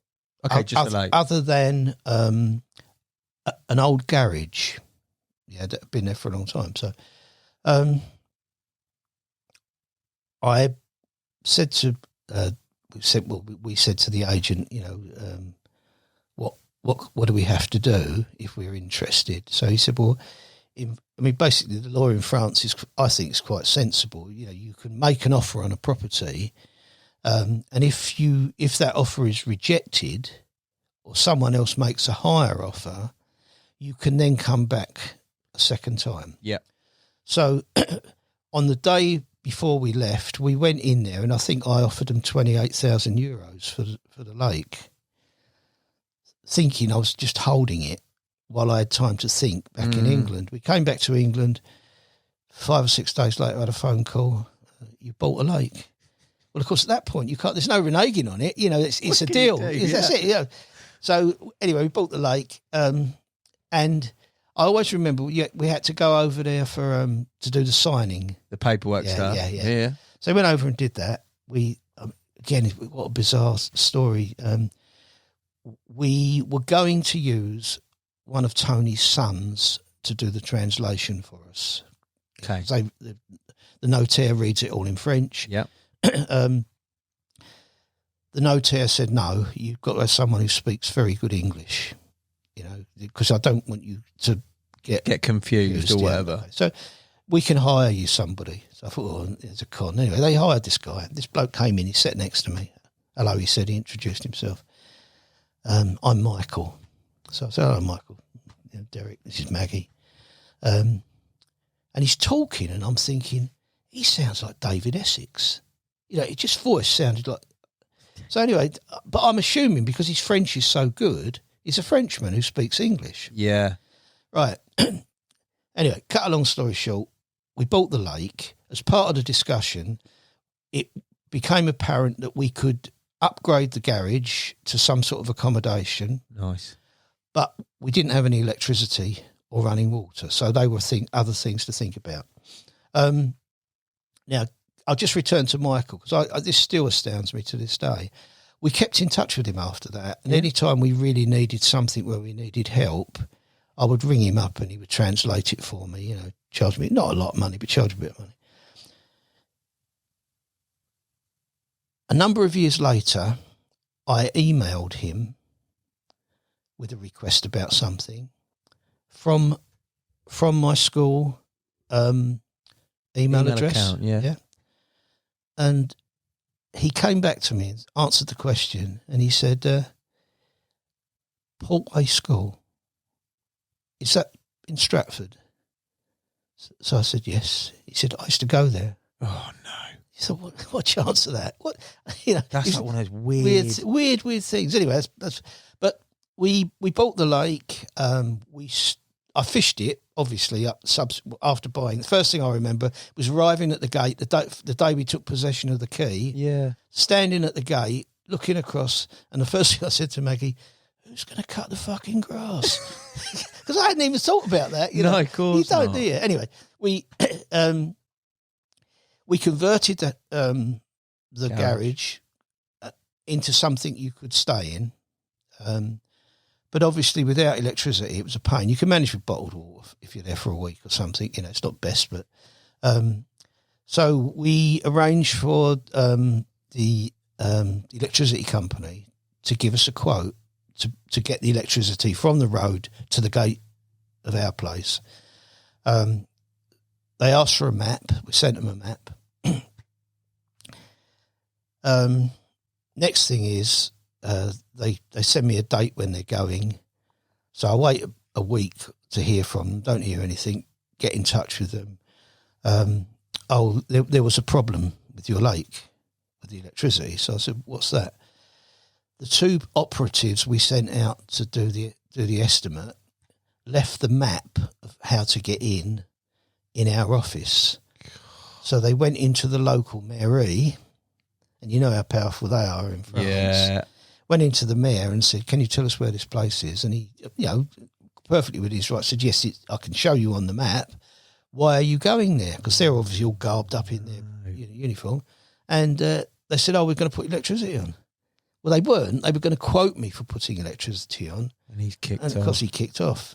So we never, ever got electricity. How's your look, though? If they'd have remembered that bit of paperwork, you'd done, didn't you? Yeah, exactly. So anyway, what we eventually did, we got a small rented house in a local village so that when we went out there in, the bad weather and, we could stay there. And that's what we did.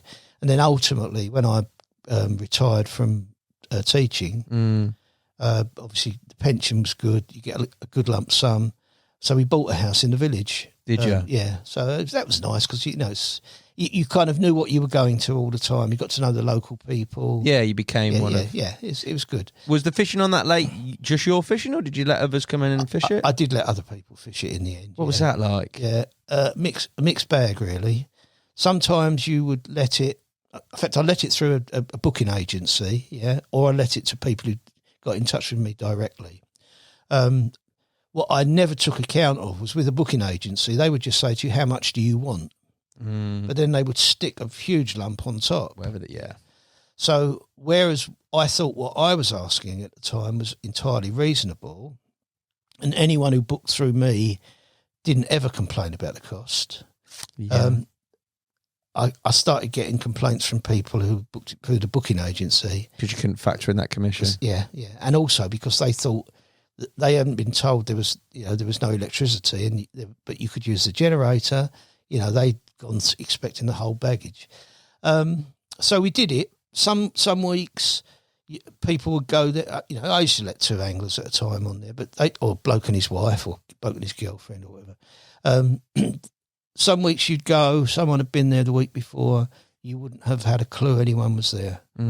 Other weeks you'd go, there'd be line hanging on the tree, on the far side trees where people are casting the trees and just pulled for a break. Little cigarette ends on the floor, all the stuff you don't really want. So it's a mixed bag, and I kind of, my heart actually goes out to people who have to make their living doing that, because they must have to put up with some real difficult stuff, or they must be as hard as nails to be able to cope with it. Fish stock wise, what was in there? Well, what was in there originally was a stock of mainly commons. Okay.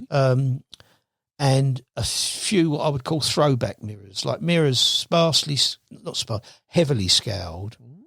They were, I suppose, up to about £10. They weren't big fish. So what I did was I got the lake netted. I put back some of the originals, sold off a lot of them. Yeah. And I bought 55 bigger, not huge, but bigger mirrors. Lost a few of those the first year, 6 or 7. And then I bought several. I think I bought 530s and put them in. Yeah. Okay. So by the time I sold it, I also rather foolishly, see, Tony would do a bit of wheeling and dealing because he lived over there all the time. I remember one time he turned up to see me, and I was there on my own fishing, and he said, "I've got a tank on the back." So I said, "What you got in it?" "Sturgeon," he said. I said, "I don't want them." Because I'd seen sturgeon at work before. I said, "I don't want them, Tony." Yeah. So he said, "I only want €50." I don't want them, Tony. Yeah. So this conversation's gone back. In the end, much to my surprise, he's given up. And when he's leaving, he says to me, "How about I give you 4 sturgeon?" No. I gave in, you see. I said, "I'll stick the buggers in."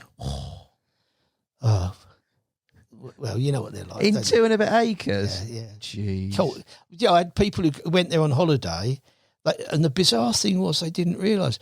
They put 13 sturgeon this week, and all the weights were different. And I thought they caught 13 different ones. Same way. Yeah.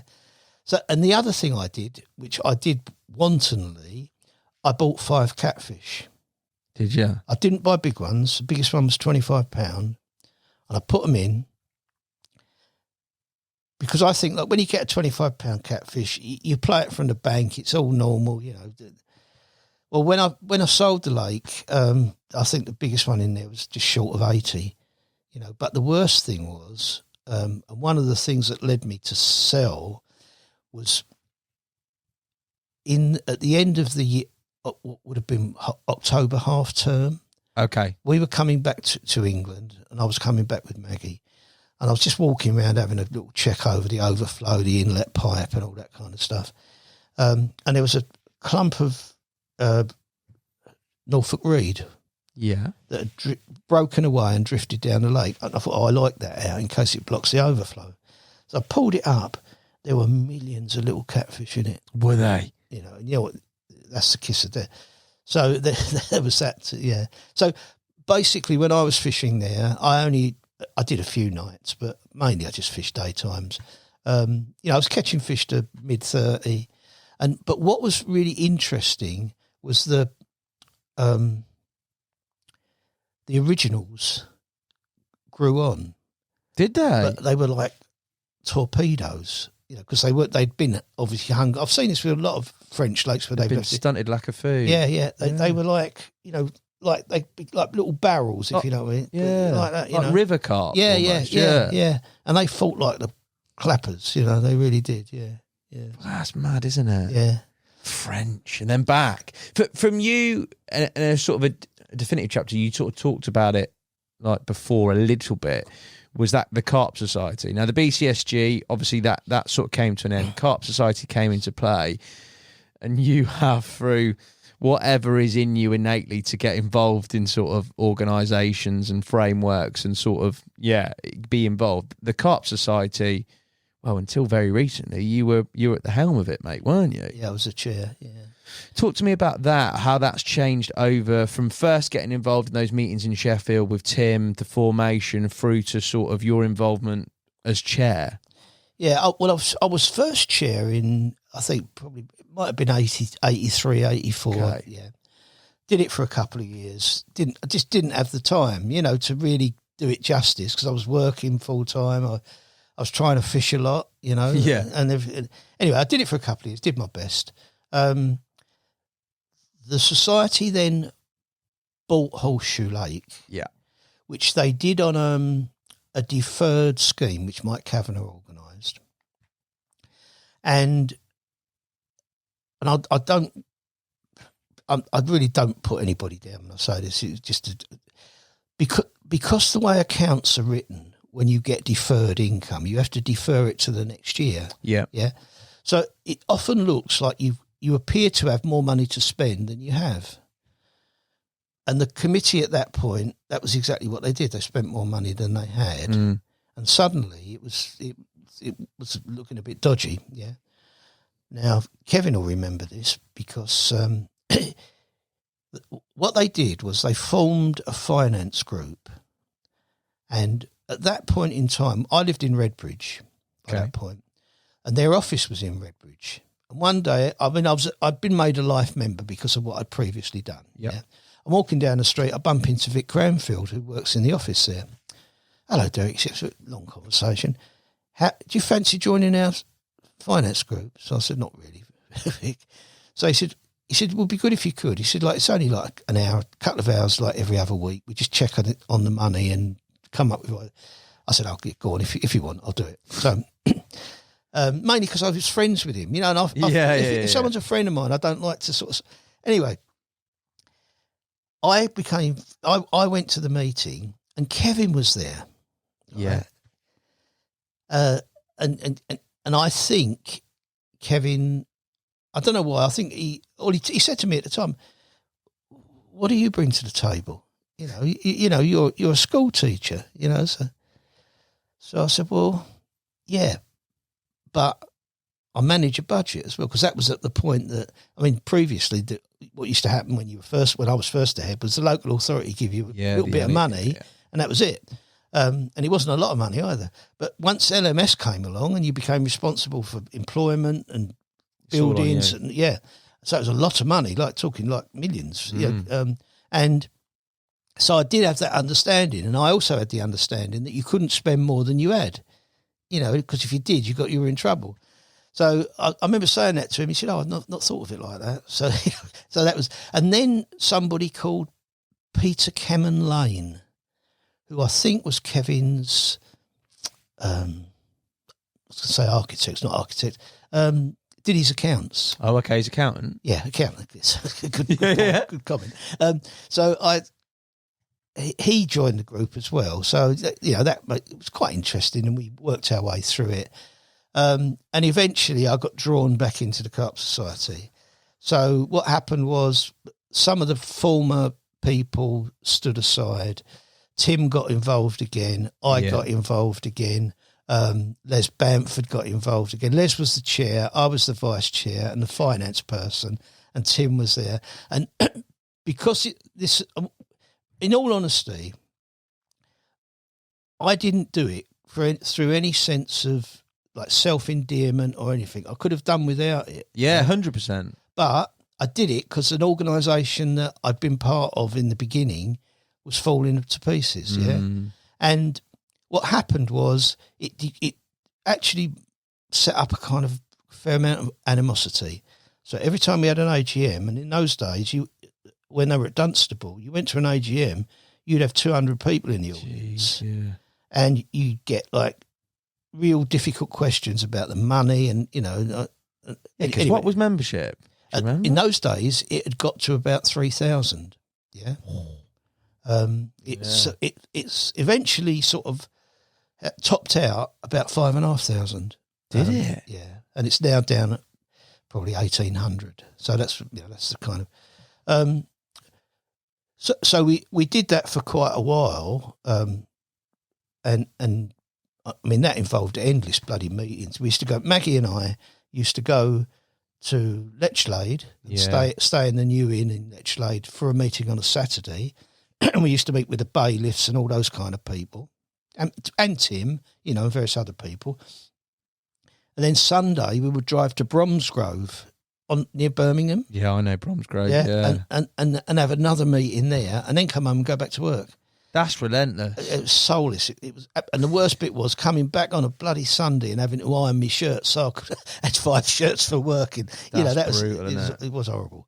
Anyway, we did that, and the society eventually the accounts balanced out. It got back on the right footing, out again. Yeah, and then 6 and a bit years ago, out of the blue, I started getting phone calls from various people who I knew well.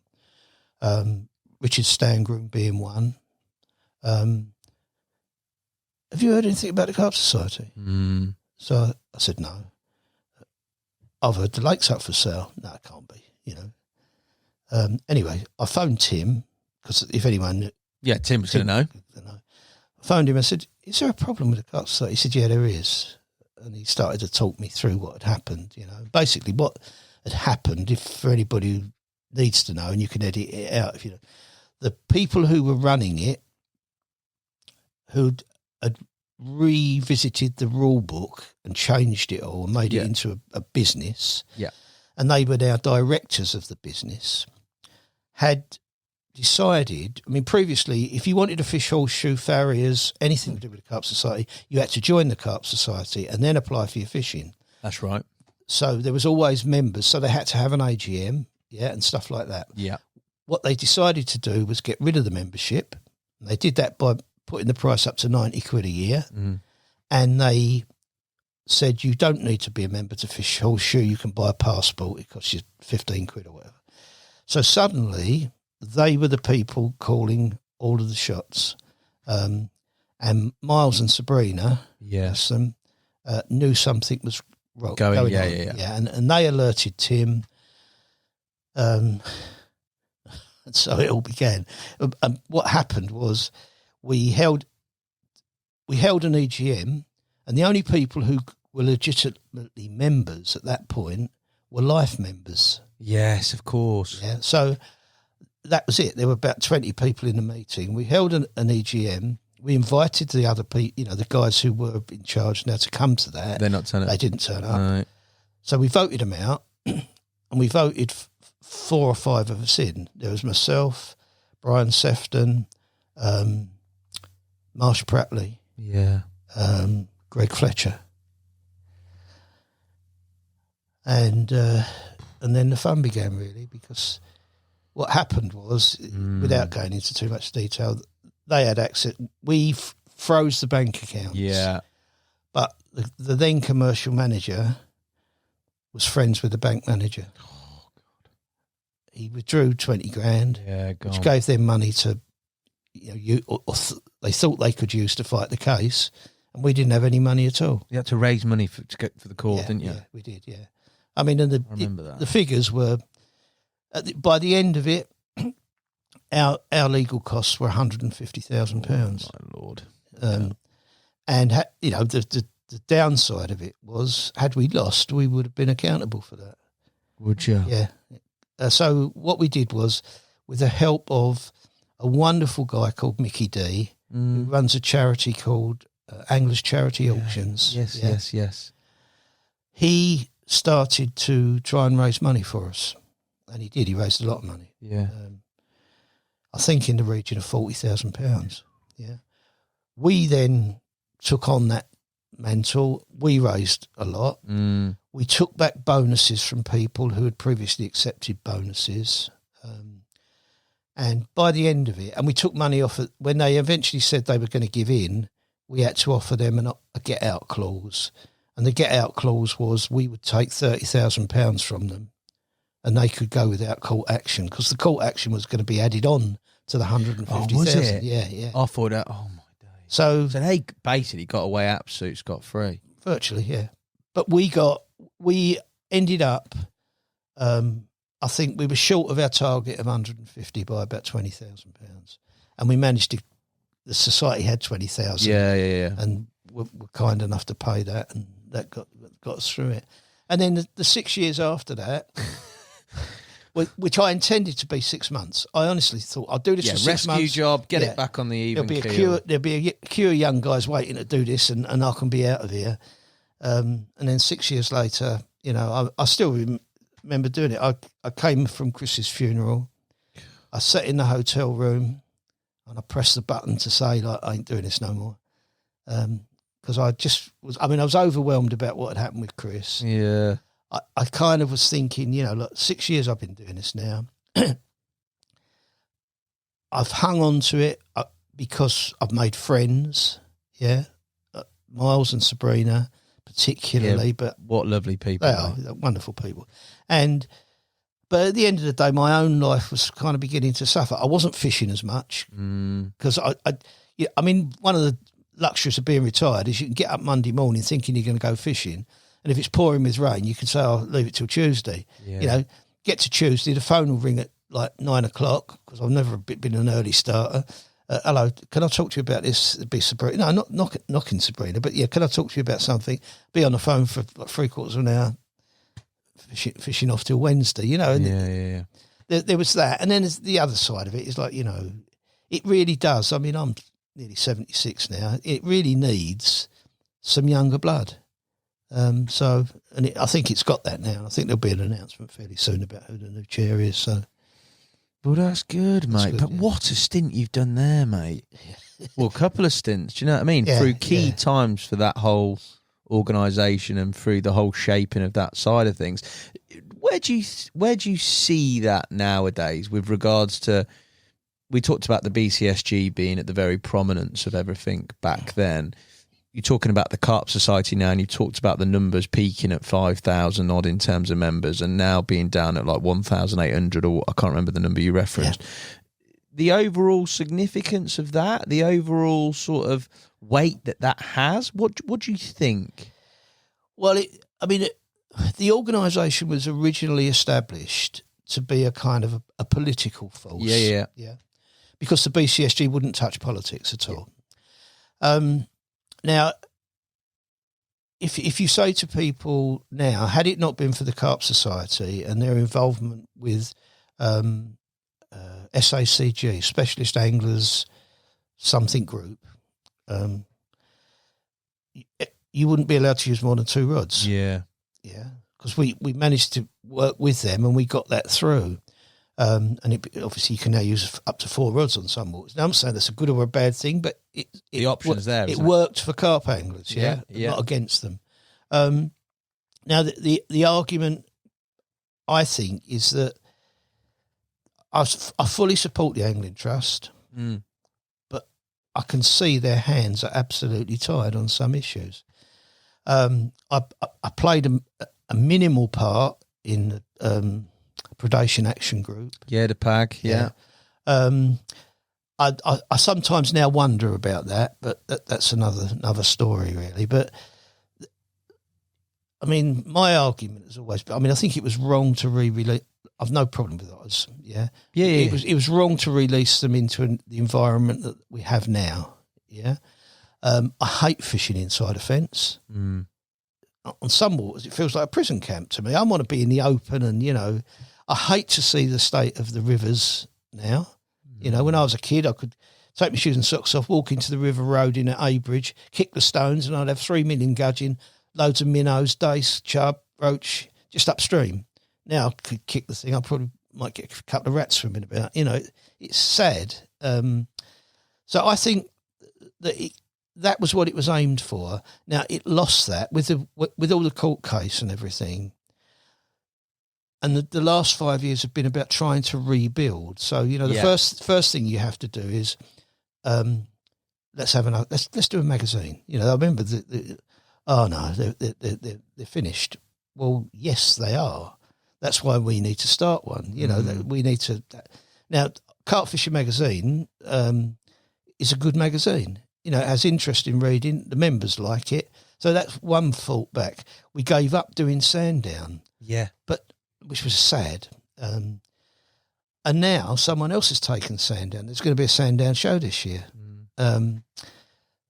We had the horseshoe events. Yeah. People love them. You know, the fishings are always mega, mate. Yeah, and you get people that you haven't seen for, you know, I mean, I've re-met people I haven't seen for 10 years, and it's lovely, you know. It's but I think had the society continued to grow at the rate it was growing, it could actually be a real force now in terms of like angling, because you don't have to restrict yourself to carp.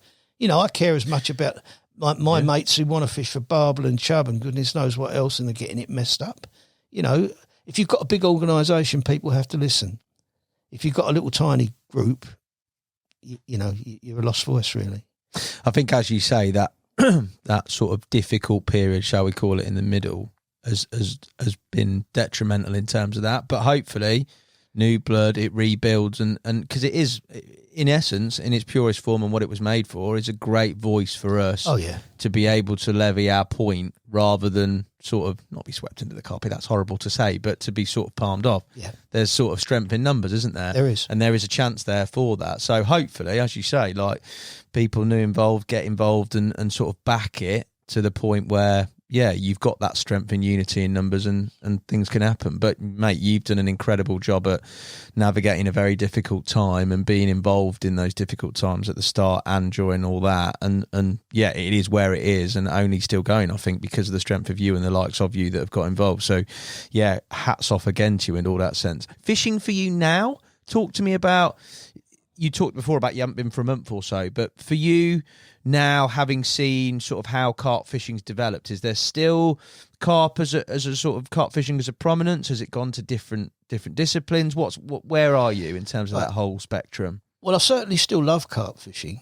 Yeah, but the current kind of situation, as I see it, means I've had to really kind of rethink what I do.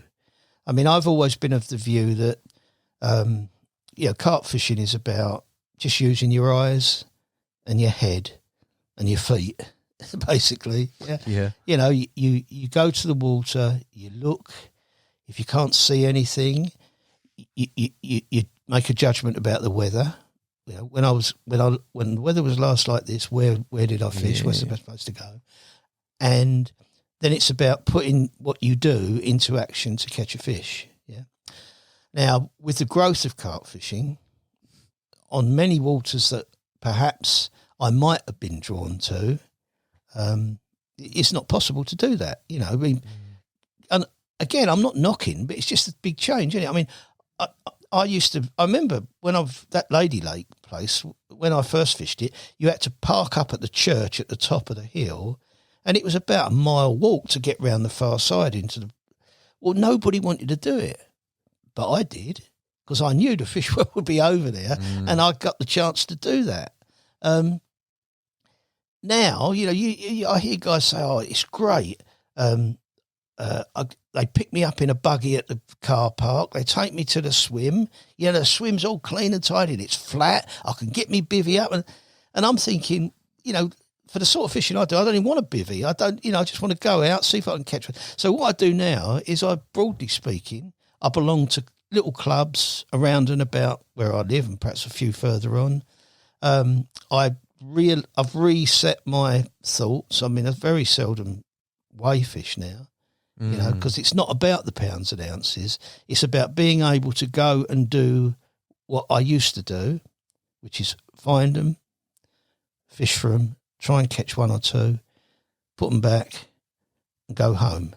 Yeah, and I think that's a kind of a discipline that not all, but a lot of modern anglers have lost. They're quite prepared to phone up 3 weeks beforehand, book a swim. Might not be a bloody fish in it, but they book the swim. They're there for the weekend or 5 days or whatever.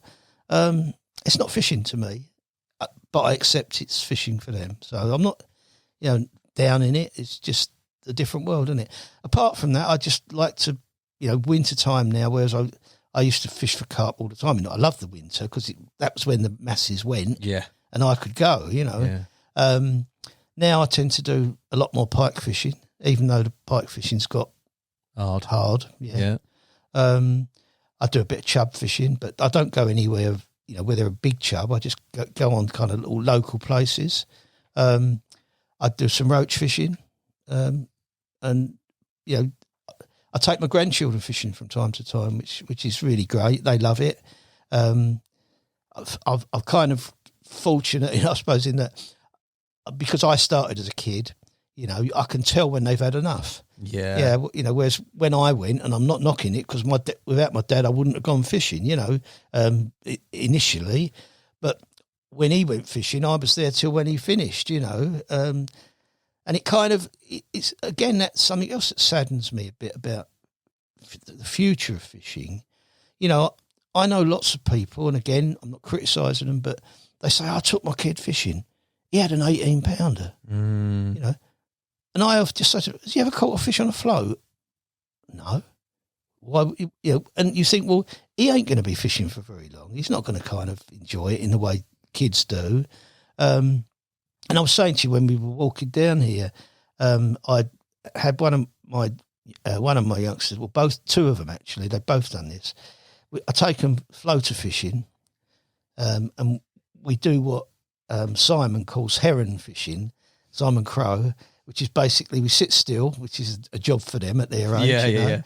And we put floaters out and we wait for the fish to start moving on them, and then we throw them closer and closer and closer, and then we put a bait on the hook and they stand up and they lower it to a feeding fish, and wallop, off it goes. The centre pin screams. I grab them around the waist so they don't go with it. And, it's lovely. It's really nice. You see the smiles on their faces. It's brilliant. Yeah, man, that sounds cool. Yeah. I love the fact that you still do. You found your bit of fishing, what fishing is, and you're still out there doing it, carp sense as well as other species. But it's good that there still is that option, even if it is a small club lake. At least it's there. Oh yeah, I mean, I to be honest with you, I mean, we go. I was saying to you earlier, we go to Norfolk, quite frequently. We stay in a converted barn. The guy's got I don't know, 3/4 of an acre pond, in the field. Of course, I go and fish over there. Yeah, I just like going fishing as opposed to it's got to be this fish or that fish or I mean, I think I was in that vogue. I mean, I don't know how much time we've got, but the one bit we didn't cover was we didn't talk about Yateley. And we didn't talk about 30s because I still hadn't caught 30. Yes, you're 30. You went, let's go Yateley in 30. Yeah, and that's not to big it up, but just to show you. Definitely. I went to Yateley, I fished the Cops Lake. Did you? Yeah. Now, the cops at that point had a 30-pounder in it. It was called the Parrot. Yes. And I went to catch that fish. Well, I caught a lot of fish, and I eventually hooked the Parrot, and I got it to the net cord, and the hook pulled, right? And I could never go back and try again for it. Could you not? No, I was so bloody upset, really. So I went over the road, and I fished on the car park. Yes. This is in the days when it was still pretty quiet, I've got to say. Right. Anyone who was fishing was on the match lake, yeah? Went over to the car park, caught several fish in there, up to 29, yeah? Still no 30. So the following year, I think it was 1984 by now, 84, 85, I mentioned a guy called Alan Webb at Lady Lake. Yes. Yeah? He got me into a syndicate. It was a little syndicate, 6 people, yeah? No, he's a little syndicate. Well, it's tiny. On a lake that had been owned or run previously by a club. The club had stocked it with carp. The carp that they stocked it with had come partly from South Weald, right? When they lost the fishing on South Weald. So the club was Elm Park and District. They put the fishing in there. They had the fishing for 2 years, and the members left so much rubbish, the guy chucked them off. And eventually, he tried to run it as a day ticket. He had problems with that. And then eventually it fell to this syndicate. And I got in the syndicate. Alan got me in. I don't know how, because the others clearly didn't want me to be there. But oh, really? Yeah. Anyway, as luck would have it, in with Fred's bait, yeah. Hair rig and all of that was available at that point. First year, you know what, people do funny things on little syndicates and they're entitled to do it. But I remember the season started on a Friday night, midnight, waited till midnight, really weedy, yeah, cast out. All my baits ended up in the weed, yeah. So I'm going to make the most of this. So Saturday comes, like 11:30, three of the other blokes who were fishing coming. We go up the pub now. So I said, well, sorry, I ain't got enough time to go to the pub. I want to fish, you know. So that didn't make me any more popular. No, I'll bet. I was going to say. Anyway, Sunday, back again, midday, we go and have our lunch in the pub. So I said, well, I'm going home in a minute. I'm going home in a couple of hours, so I'll have my lunch when I go home. And they went and I caught a 30-pounder. And I put it in the sack for them to come back. Got a photo. Like I'd done what I achieved, what I wanted to achieve. The following year, of the first 8 fish I caught, 5 were 30-pounders. How weird is that? Right place, right time. That's all I can say. You know, it's. But how weird it is? No, it's just. Well, it's just you know. I mean, that was just. I can't explain. Alan had broken a couple of toes, yeah, and so he didn't fish. No one else was at the lake. 16th of June. Yeah, I turn up, cast out. First fish is a 28.5. Then I get 34 something. Then I get 33 something. Then I get another 20. Then I get another 20. And I've because I know the others won't come and take the pictures, I've had to phone him. He's hobbled across this bloody field, bless him. Came and took the pictures for me. Get a wheelchair out. It doesn't matter, just get it. Get here, yeah. No, but that's mad. You see that. So there's so many comparison stories, but like you look at like that 4-minute mile, for example, in athletics. Everyone thought it was impossible. Yeah, and then he did. Mate boy did it, and then as soon as he's done it, there's like 4 others that have done it the year after. So I think there's got to be something in it, mental or something you put out maybe, where like it's that much of a burden, it's built up that much through Yateley, through the other chapters, Savay, etc. And then all of a sudden, done. It's done. Yeah, floodgates open. Yeah. I can't stop catching them. Yeah. It's mad, isn't it? It's incredible. Yeah. When you look back at it all, is there anything you do different? Would you do the same run again? Everything the same? I think I probably would. Would you? Yeah. That's a wicked thing to say, mate, isn't it? I mean, you know, all I can say, I mean, I say to lots of people, I think I'm one of life's lucky guys. Yeah. I mean, you know, as I see it, I wanted to do certain things and I did them. Yeah.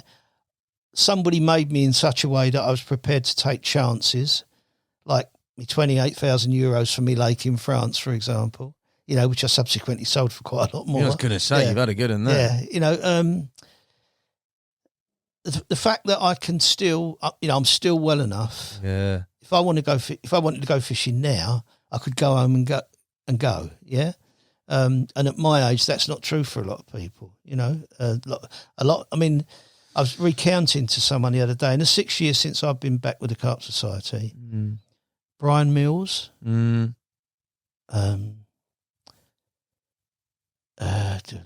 Arbery, Rod Hutchinson, Chris Ball, and the list goes on. Marsh Prattley. Yeah, Marsh, of course. Yeah. And you think, and I'm still here, I think there is, don't get me wrong, there is some element, but also I think within terms of what you've wanted to do and how you've done it, I don't necessarily believe that's luck, mate. I think you've made that happen. I think you've been a bit modest in terms of, what you've done, because it does take, there's thinking about doing it, there's people that go out there and get it done, and you very much are seeing whatever you've done, whether that be through your teaching, whether that be through your angling, whether that be through your involvement in the BCSG and Carp Society. You've got it done, mate, and at very difficult times, mate. You've had a Boris Johnson role, mate, there, where it's granite. Please mate. Don't liken me to him. In a sort of as nice as way as I possibly can. I get it. You know what I mean? A difficult time. But thank you so much for coming in, mate, and thank you so much for sharing and sort of all that experience, because, mate, it's mega. Like, there's so much in there. Before I let you go, I've got some quick fire questions. All right? Okay. You're not prompted on these, but you'll be absolutely fine, mate. All right? One venue, one carp, one era. They don't have to be connected. If you could pick one venue to go back to, one carp to catch, and one era, where are you picking? That would have to be the Syndicate Lake that I mentioned. Nice. What carp? One carp you wish you caught. What would it be?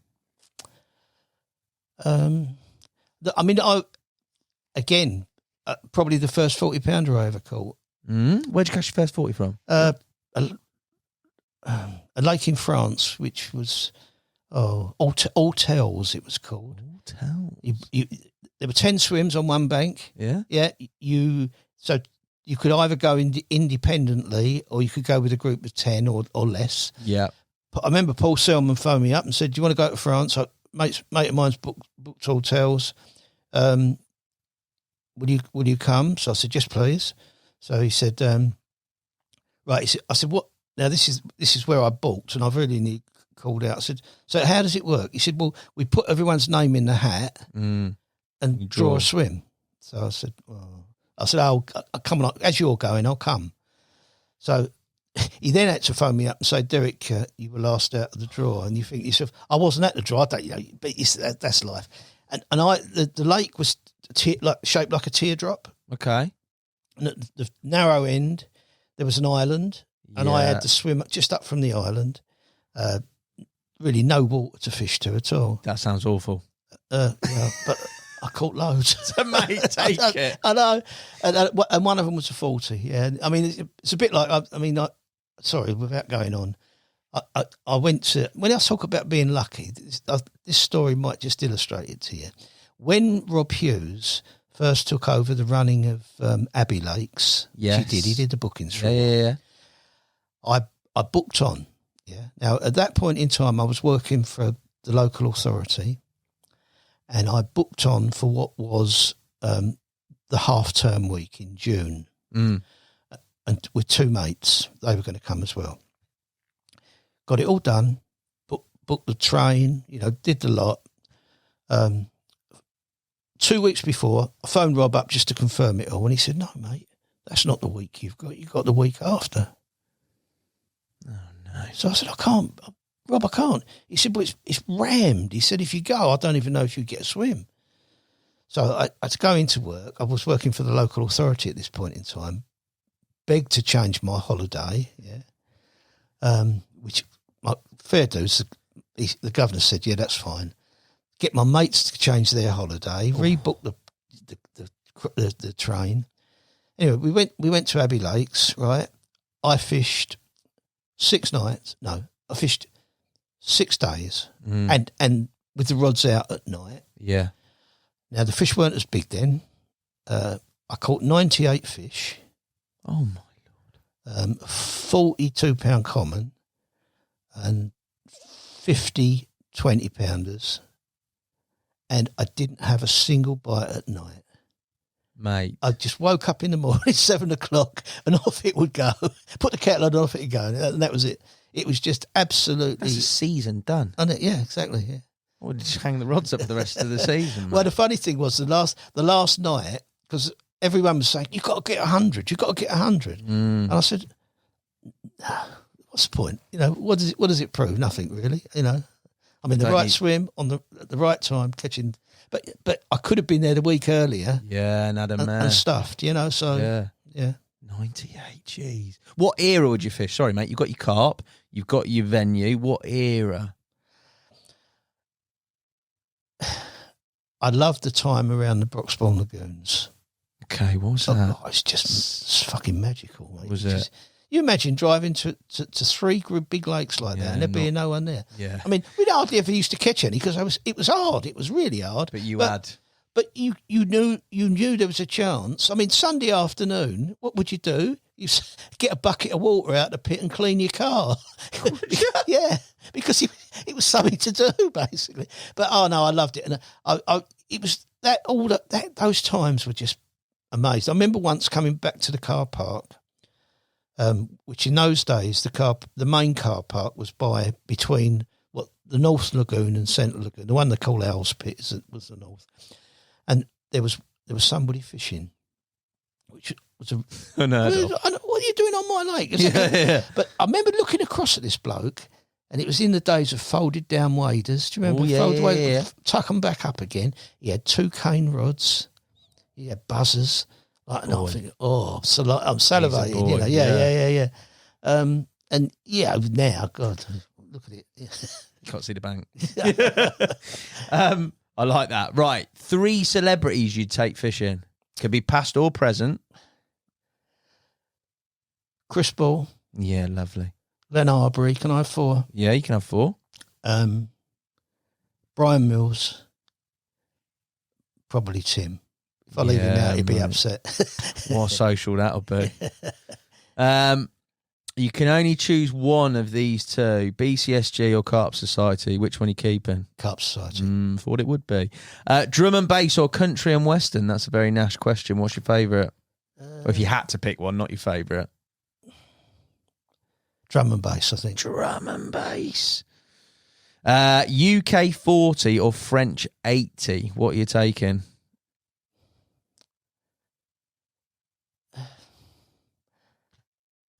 I genuinely don't know the answer to that because it doesn't. No longer am I impressed by such figures, really. I mean, French. I'd probably go for the 80-pounder because I could hide my fat belly behind it and just get my head over the top, couldn't I? What's your proudest moment to date?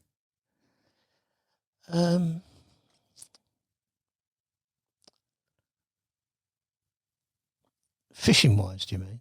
Could be anything, mate. You could give me a fishing one and a non-fishing one if you wanted to. I think fishing wise, it would be when I finally caught, although I'd say I'm not interested in size now, when I caught that first 30-pounder, it was like someone lifted a cloud from me. I think proudest moment, my family really. Yeah, nice. Best piece of advice you've been given? Well, there's Fred's advice about giving up smoking. Yes, good. Yeah. The other one, I think, is about vitamins and minerals in bait. Yeah. I mean, it's interesting because I can remember once talking to Fred about, I mentioned that like the railway pool at Sawbridge. Bishop Stortford, sorry. I fished it with Fred's bait. I was catching fish, but the fish they all had these little red blotches and things on them. And I remember I showed Fred some photos and he said, do those fish get on the surface a lot? I said, they do. I said, but they're not easy to catch. So he said, put some vitamin C in your bait. And I thought, so how much? So he said, just a gram. And interestingly enough, I used to bait on the bottom, and then when the fish came up, I'd fish on the surface. And I'm talking about not dog biscuits type fishing, you mentioned it, floater coming up through. Yeah. Just below the surface. I caught loads of them. But over the period of time that I put that bait in there with the extra vitamin C and the vitamins and minerals, those fish, the look of those fish improved dramatically. It's one of the reasons I find it really hard these days when I still see people talking about peanuts and tiger nuts and, yes, you can catch loads of carp on them. Do they do the carp any good? No. Yeah. What do you want from your fishing, really? That's how I see that. But nice, mate. Any regrets? Or biggest regret is the question here, but